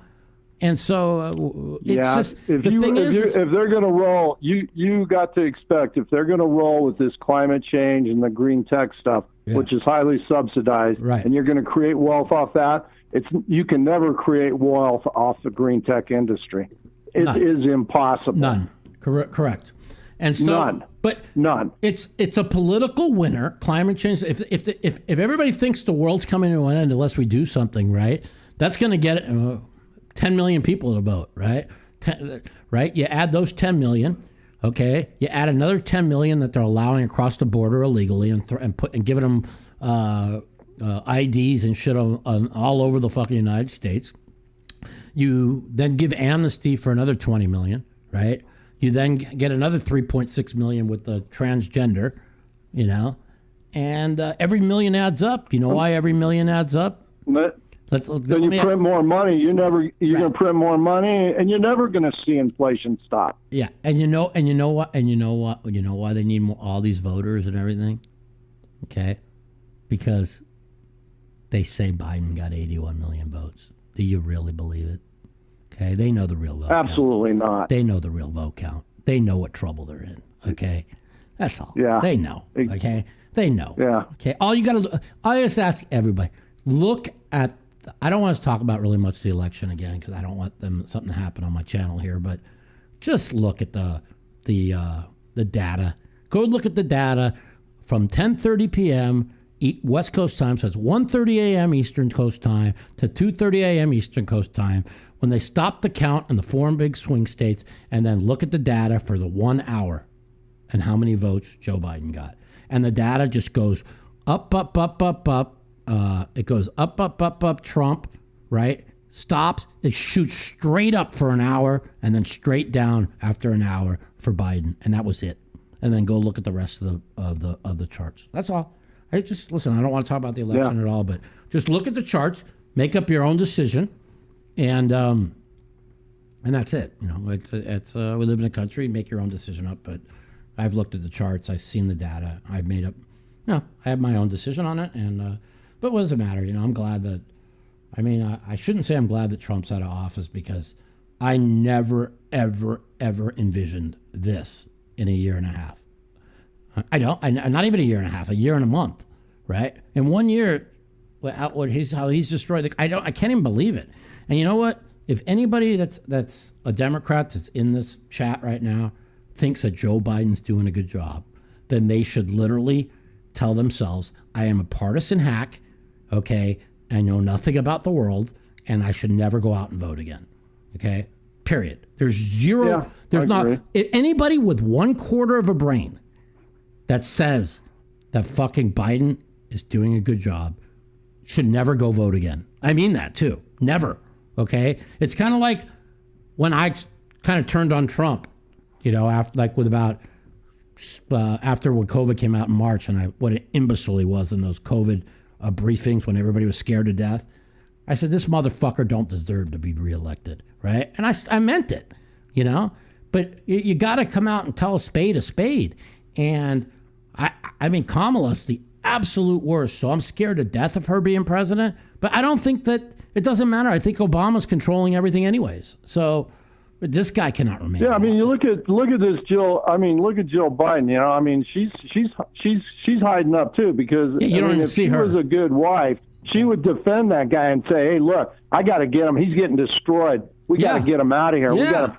And she's not doing shit. But they can't. He's going down the. They can't do anything to after the midterms. You understand? If they pull Biden out of office and show and they show weakness and incompetency, because even though we see it and most of the American people see it, there's still 25% of the American people that don't see it. Because I think like Democrats, even though he's polling 38% in the nationally, he's polling still like 44% with Democrats. You see what I'm trying to say? So if they were to pull him out right now, it would be a bigger bloodbath in the midterms. So they can't do anything right now.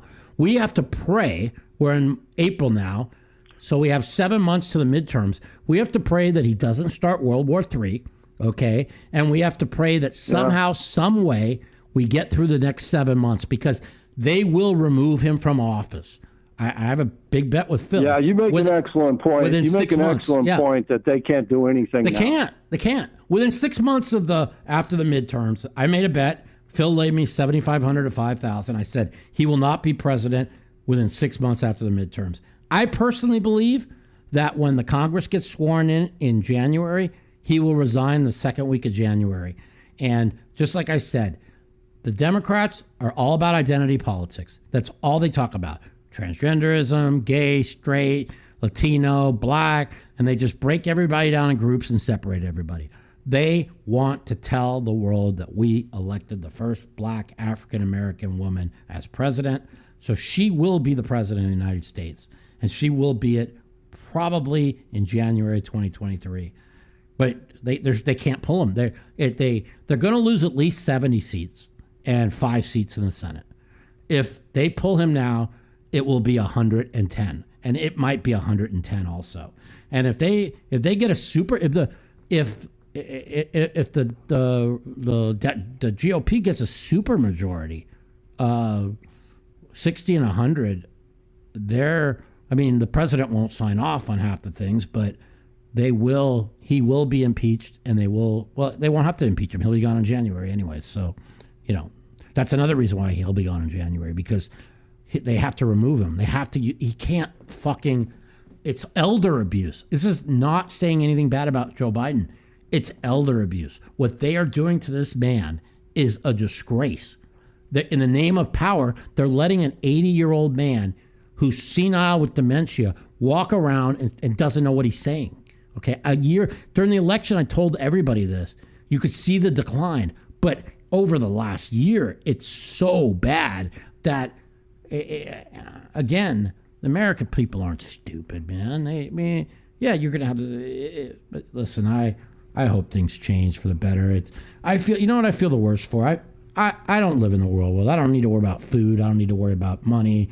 I don't need to worry about gas, But I could be like Shannon Sharp and say, well, I'll pay $20 a gallon gas as long as Trump's not in office. Great. You're worth $15 million. What, you don't care about people who are starving in the world? You know what I'm saying? Don't give me the bullshit, It's, No, those people can't buy a $60,000 electric car, and exactly. And they depend on the gas being $2.80 a gallon. You got Biden out there saying, "Well, we got to transfer. You guys got to get electric cars." Great. We have 50,000 sitting around for an electric car. I mean, they're so out of touch with reality. It's a joke.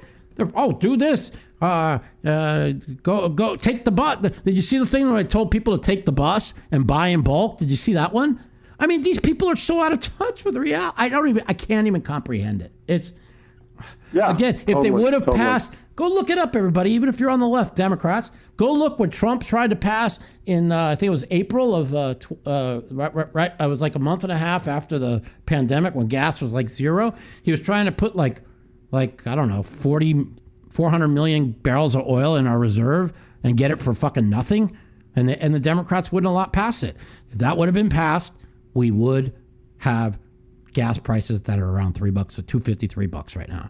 This is all on policy. This is all on the Democrats. All of it. The president doesn't make gas prices, but policy does. Okay? And policies cause what's going on today. And it's unfortunate. So, anyways, I appreciate the call. Yeah, really. And okay. You take care, man. You got it, my man. Take care. So, everything I kind of said is, really what's going on in the world. And it's a shame. It's a shame. I literally mean it. I can't believe what's going on in the country. I really can't. To me, it's mind-boggling.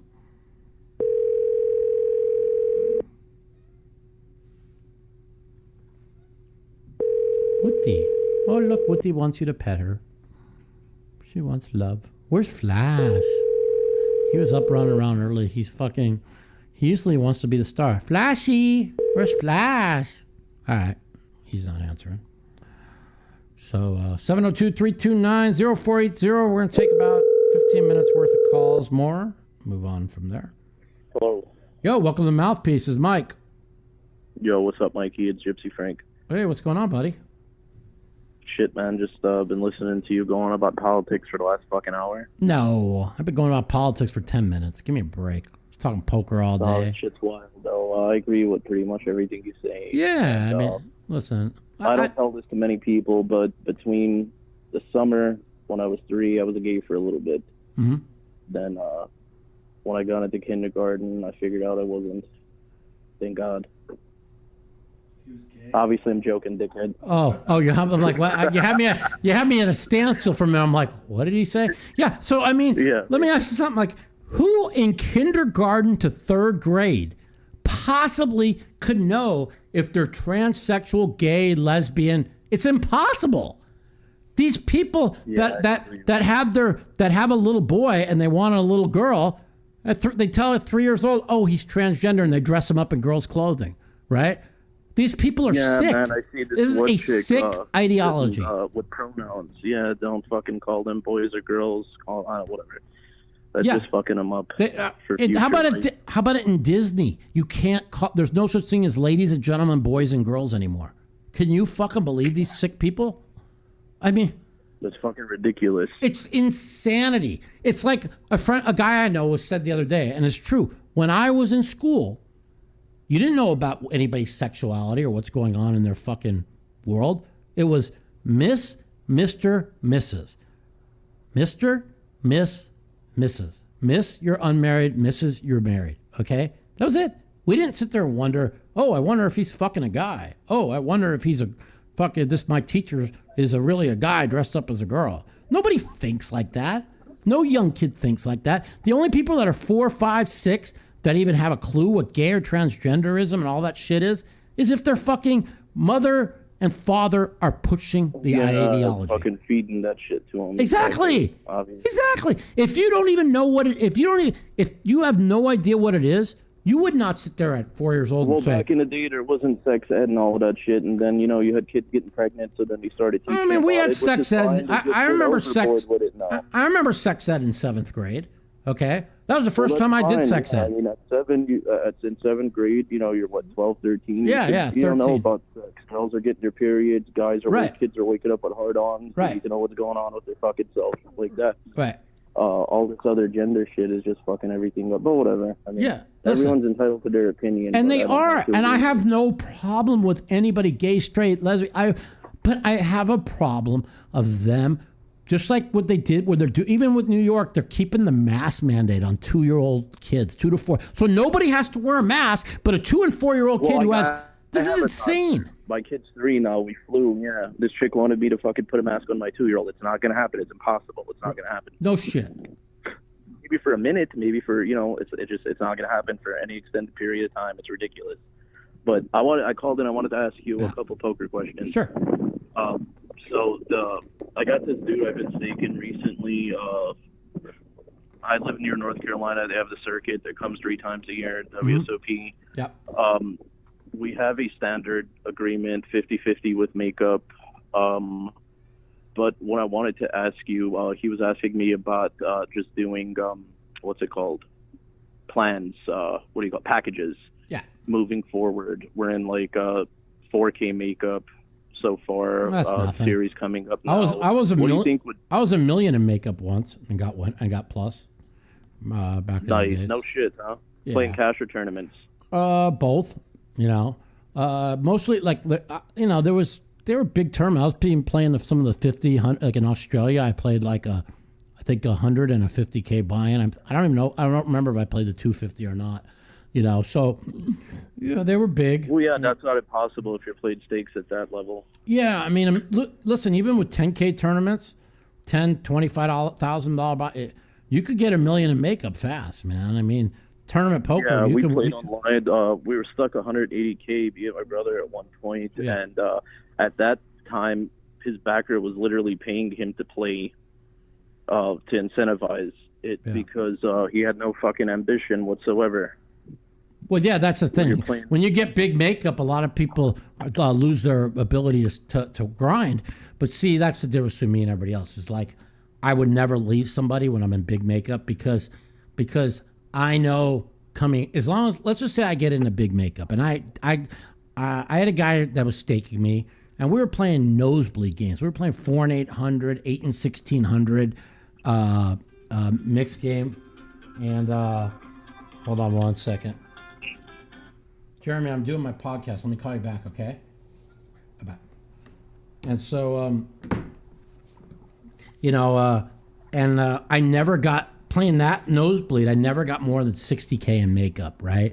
And I won this guy like 1.2 million or whatever. But I kept telling him, I'm like, we're going to have a 300K losing streak. It's coming. We're going to have it.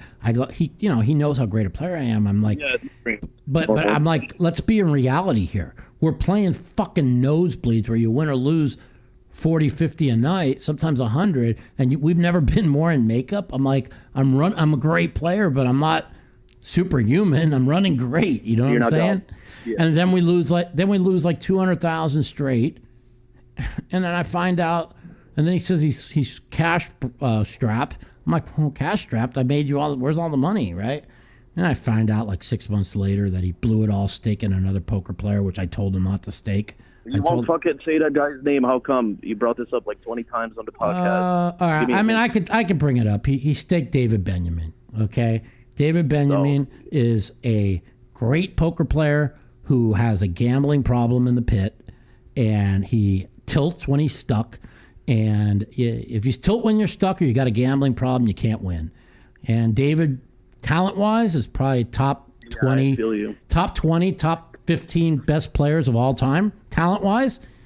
But I've said it before, I'll take a guy with a C game that never tilts over a guy that has an A+ game that tilts. And David always had a tilt factor. Well, I was getting ready to say that, man. That's super important. Yeah. I mean, I think I got I think I got a B. I think I got a B to a B+ game, but my worst game is like a C+. So it's like B+ to C+ at all times, you know. And you're a bet. Literally, we made the bet. Fucking, literally 3 weeks later, I won the bet. I mean, the guy lost like 400 in 3 weeks. But it has to happen. You can't keep tilting your way out. Like a high variance style. He played a high variance style, but when he gets stuck, he tilted. And he kept calling these 4-bets with 8-9 suited, making flushes and straights when he was stuck. Listen, when you're calling 4,000 with 5-6 suited, 8-9 suited, what are you gonna do when it comes to Queen 5 deuce and you have 5-6 suited, right? I mean, give me a break. Yeah. You can't. If you're calling $4,000 4-bets with 8-9 suited, the guy needs to be a minimum of 35 to 40K, a minimum of 40K deep. So it's like 10 to 1 on your money to break even. You know what I'm saying?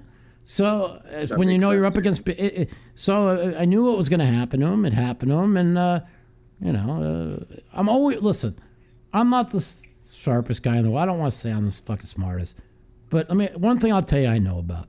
I fucking know everything when it comes to poker. I'll take my poker fucking IQ over any fucking buddy in the world. And if you put every game, tournament, cash, no limit tournaments, I'll take my poker IQ over anybody, right? As far as politics go, I would say on a scale of 1 to 10, my political IQ is probably 9.1, between 8.9 and 9.1. But that's because I work and I study it and I try and figure out what's going on in the world, you know? But yeah, I feel you. I got out of it. Like I used to, last year, I stopped fucking keeping track, honestly, man. I don't blame you. I think I said this before, but one of the best movie quotes I've ever seen is out of The Godfather 2. Michael's talking to his wife, Kate, and he says, my father, and he's talking about Vito Corleone, is no different than any senator or politician. That's right. And then she says, oh, Michael, you're so naive. Politicians don't have people killed. And then he turns to her and says, who's being naive, Kate? Exactly. It's so true.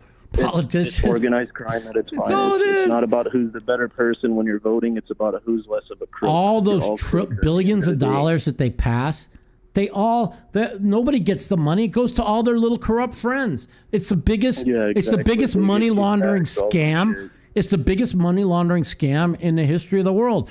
They don't kill anybody. No, one thing I've noticed though, man, the Epstein cameras just happen to be shut off at the exact same time. Yeah.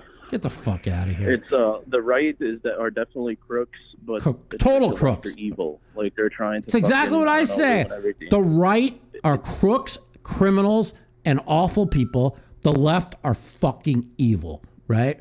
And the thing is even my Democrat friends who are listening to the show, right? This is not the Democrat Party of JFK. The party of JFK, those were normal people, right?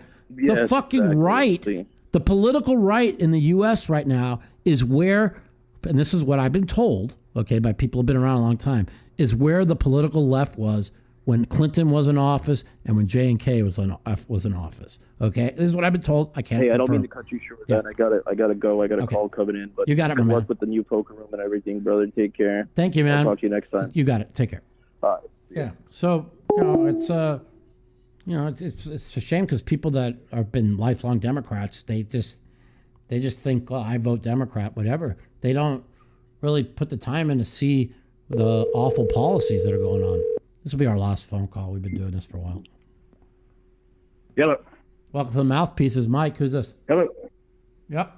Who's this? Hey, Mike. It's Mark down here in sunny Florida. Good place to be. What's been going on? Hello. You hear me? Hey, yeah. Can you hear me? Yep. I've got two things. Sure. First, not to beat a dead horse, but don't say gay bill. Mm-hmm. is crazy to me. So my brother lives in another country. He messaged me one day. I didn't know what was going on. Right. And he goes, so you can't say gay in Florida anymore. And I go, let me look this up because that makes no sense. These people are crazy. Literally 30 seconds to find out what that was and what it actually was. Yeah. And then coincidentally, like I got a buddy, he's got a kid who is probably like about kindergarten age. And he sends me like short videos occasionally. And one was his kid, kindergartner, jumping off his bed yelling, "I'm Superman." Yeah. And I'm thinking to myself, like, you really need to tell these kids, you know, about even being straight, gay, trans, whatever. Like, I don't understand it. It's not. I don't understand it as a kindergartner, first, second, and third grade. Me personally, I think until you could be informed on it when you become a teenager, before puberty, I don't even think you should, you know, it's an ideology pushed by the left. Okay. It's an ideology. It's not reality. Okay. When I was growing up, you had, when guys dress up as women, we called them drag queens, right? Or whatever. And we all thought it was cute. We laughed. We said hello to them. We didn't care who they were, you know? And then I would say this transgender movement has started in like 2012, 2010, right in that area. Is that about, I mean, that's my guess. I believe so. Yeah, something like that. Yeah. And it's just, I just, again, people could do their own thing. I don't have any care what anybody does. Why, let me ask you something. Why do we need to know who's gay? Did you see the thing that they passed in, California, the movies, if you gotta have a minority and a gay person in a movie. So what are you gonna tell them when they go to interview for a movie? Are you fucking guys or girls? I mean, really? Who cares what people do in the bedroom? I don't understand. Yeah. I don't understand pushing the ideology on people. Hey, you know what's funny too? It's like, well, and the funny thing too about that is I didn't know about that, but if you had a lot of like actors, actresses, they're usually like starving actors, actresses, who wouldn't go in there and just be like, "Yep, I'm gay," or whatever. Exactly. To qualify. That's so funny. I didn't even think about that. I didn't even think about that. They can walk in there and say, "I don't know. Are you looking for a gay person for a role?" And these guys are starving. And they'll be like, "Yeah." And then they could just pretend to be gay. Dude, I didn't even think about that. Yeah. You know, but it's insane.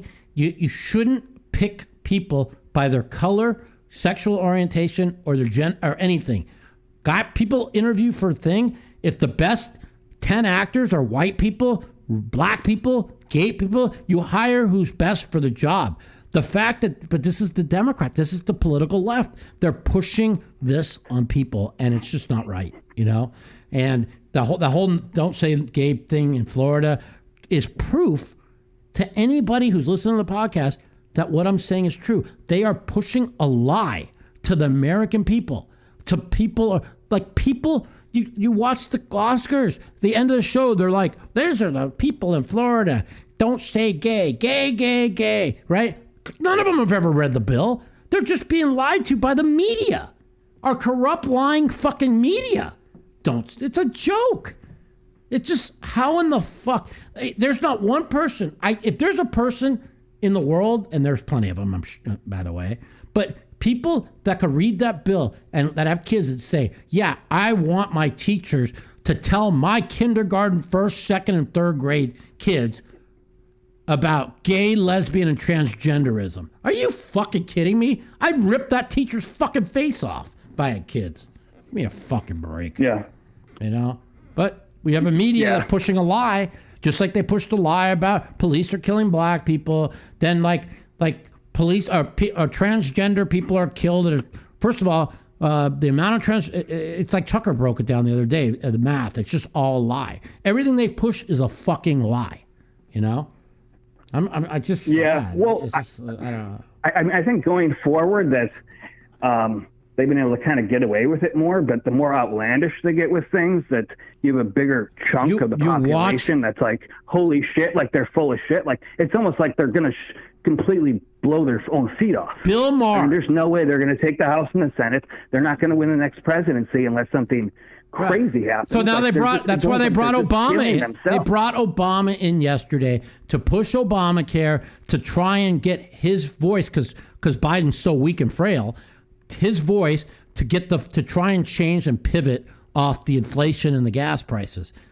I mean, I think they should have brought Obama in to actually because Obama's the greatest speaker of all time, to go in there and spin his bullshit to get people off of, because Joe Biden is just done. You know what I'm saying? It's sad. It's sad. Yeah, I mean, it's sad. It's sad. Yeah. It's not I'm not ripping Joe Biden. It is sad that the political left has allowed a man that should have been in an old age home run for president and fucking go up there and try, and it's so I can't watch it anymore. It's sad to watch that they're gonna have him removed right after the midterms. It's impossible.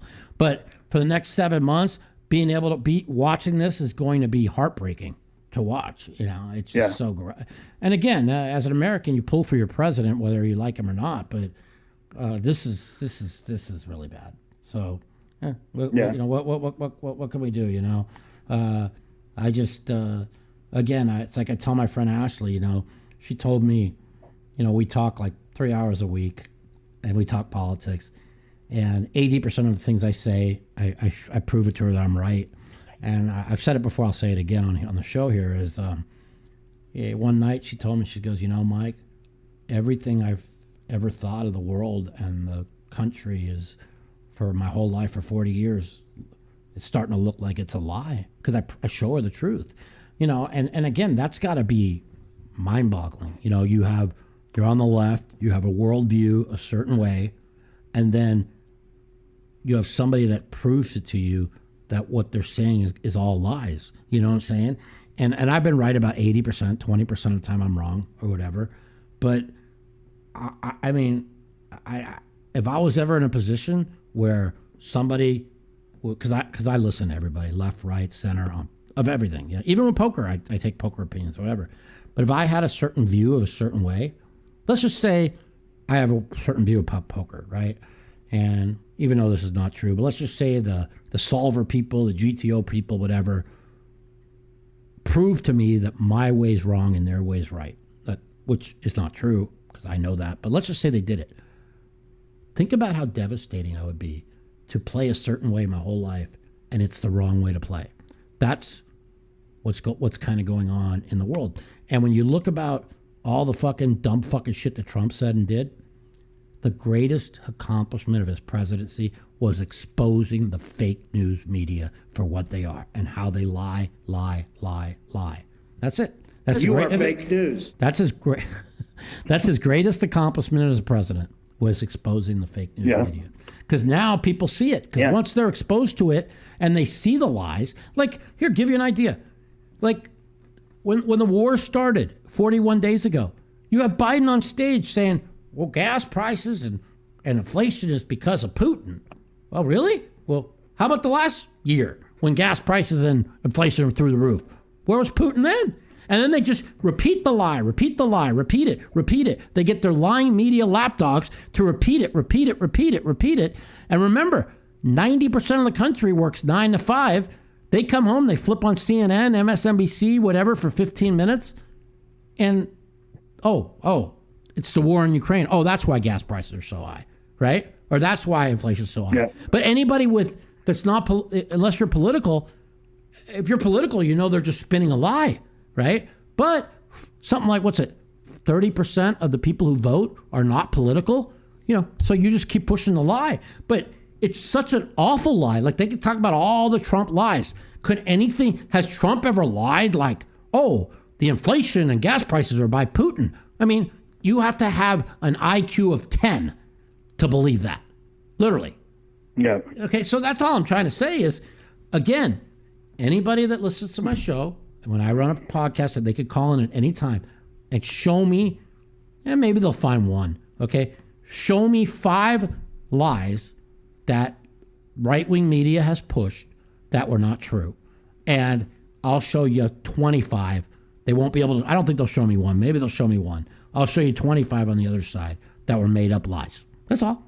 So again, if you could prove to me one side aren't lying fucking evil people, I'm open for debate. I'll debate anybody, but you can't. Just like I've told people that listen to the show, $1,000 for anybody who could call a show and tell me one policy that the Democrats have pushed forward in the last 6 years that is helping the everyday working class people in the fucking United States. And I'm still waiting for a phone call from somebody to give me a policy. You know, one guy threw in Juneteenth. I laughed about that. You know, Juneteenth is a made-up holiday to appeal to the fucking African-American community, okay? Juneteenth is not real. It's fake. It was, but even if it was real, what does that policy do to help the American people? What policy do they push forward that's going to help the American people, like my friend John who listens to the show, right? The American people who live on a fixed income survive in the country. To eat well, to fucking be food in their pockets. What policy are they pushing forward that's going to help people like my friend John have a better life? And the answer is nothing. That's it. Nothing. That's it. So that's why I'm on the political right. And I'm not, I mean, in 2016, I was 80 degrees right at center. Now I'd probably say I'm 10 degrees right at center, where the average American's about 3 to 5 degrees left or right of center. You know, so I mean, I'm not going to lie. I don't lean horribly right anymore because I have dialogue with people on the left. But, you know, listen, everything I said about COVID was fact. Everything I said about masks came out fact. Everything I said about vaccine mandates came out fact. Everything I said about the lab leak came out as fact. And eventually everything I said about China releasing the virus on purpose to get Trump out of office and to get global power, where they had a fucking computer footprint of everybody with a vaccine mandate. That was their goal. But the only thing is the virus mutated. They had this vaccine since 2002. They just figured they kill a fucking million people. They get Trump out of office. Everybody gets the vaccine. They got all the billionaires have their world power back, and everything's back to normal. And the vaccine worked till June 1st of 2021. And then the new variant came, and the vaccines, they were so sure the vaccines were going to work on the new variant that they weren't worried about it. And unfortunately, it didn't, and that became a political disaster to them. But they kept pushing I remember people calling my show, this is a pandemic of the unvaccinated. Really? Then how come 80% of the people in the hospital are vaccinated? You know, it was just, they just kept pushing the lie because they had the talking points that they had to keep pushing that they had up until the first COVID was gone. And then they had, what was the second one that I got? I forgot what it was called. Omicron was the third one. Delta. They had Delta. And when Delta hit, this really bothers me with political right. They say, well, this is an experimental vaccine. No, it isn't. They fucking have been working on this vaccine since 2002. They knew that the day would come one day that they had to put this on the world, and they had to make sure they had a vaccine. Unfortunately, it split, and they don't have a vaccine right now. So that's the truth of what happened. You know, listen to Bill Gates. This man's evil, man. This man's evil. You know, he flew 14 times on the Lolita Express to Jeffrey Epstein's island.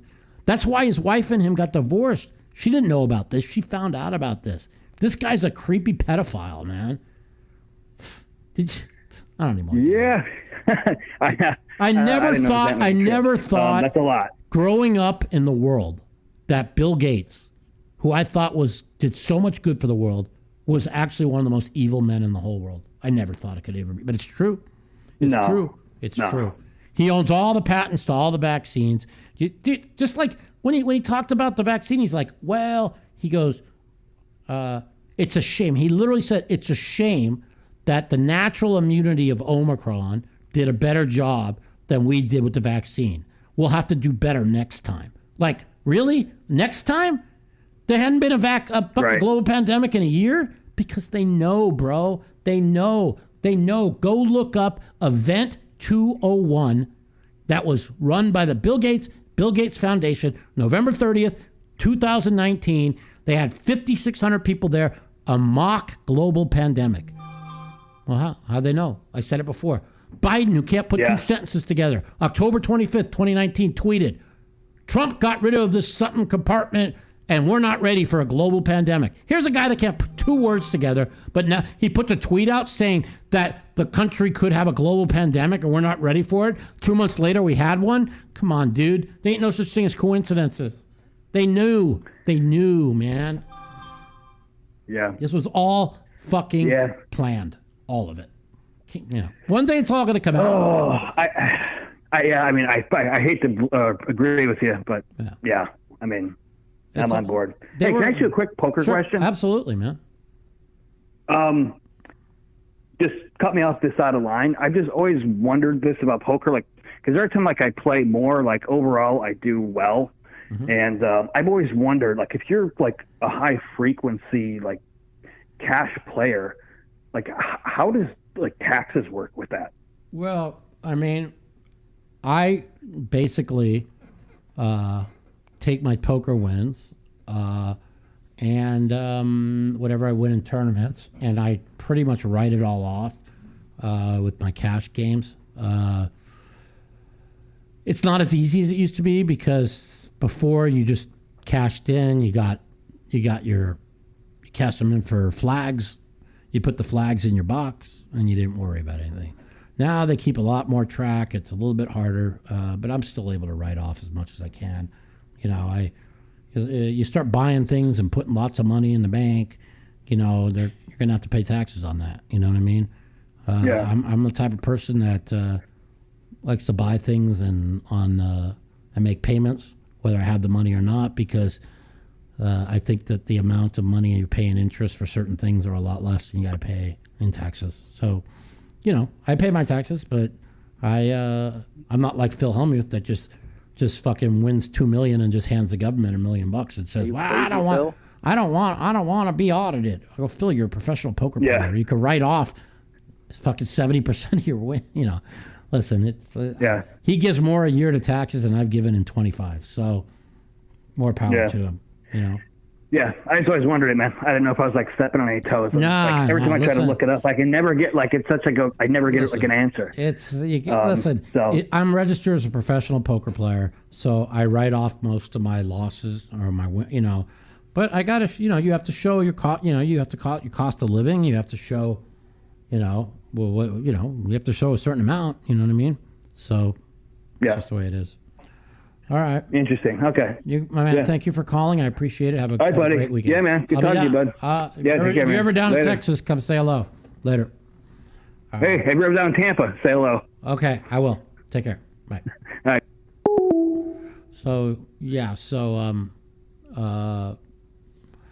No, Brandon, I was joking when I talked about dropping vials. That was a joke. I'm like, that was my ex-girlfriend used to say that. No, I believe that the new virus when it split up. I just thought they felt that when the new variant came, that the original vaccine would cover it, and that was their plan the whole time. And as it turns out, it didn't work out. So, all right, we have some people in my poker room sitting. If any of you guys listen to the show, you play $1-2 no limit hold'em or PLO, you could email mouthpoker@yahoo.com. Email mouthpoker@yahoo.com. You get $250 in chips for 200. I play about an hour a day in my poker room. A little bit slower now, but we have nice games every day, and I do it for my fans. I really don't make any money. Whatever money I drop every week, I pretty much give back to the bad players who lose. So it keeps the game going, so the everyday players can win. So that's what I kind of try and do. So see how the room's still doing good. A little bit slow right now, but it's an up and down room. So we'll see how that goes. I'm going to be in Austin, Texas at 52 Social this weekend, Saturday, Sunday, Monday, Tuesday. Meetup game Saturday. Tournament Sunday, big, I think it's 100, 200. It might be smaller, but I think it's 100, 200 live game on Monday's live stream. More meetup games Tuesday. I will be 52 Social in Austin, Texas. I'm out of here. Another episode of The Mouthpiece.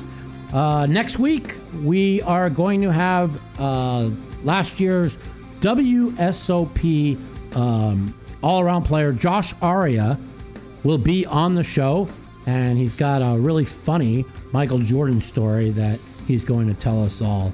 So I will see you probably next Friday with Josh Aria here on The Mouthpiece. Have a great weekend, everybody. The Mouthpiece.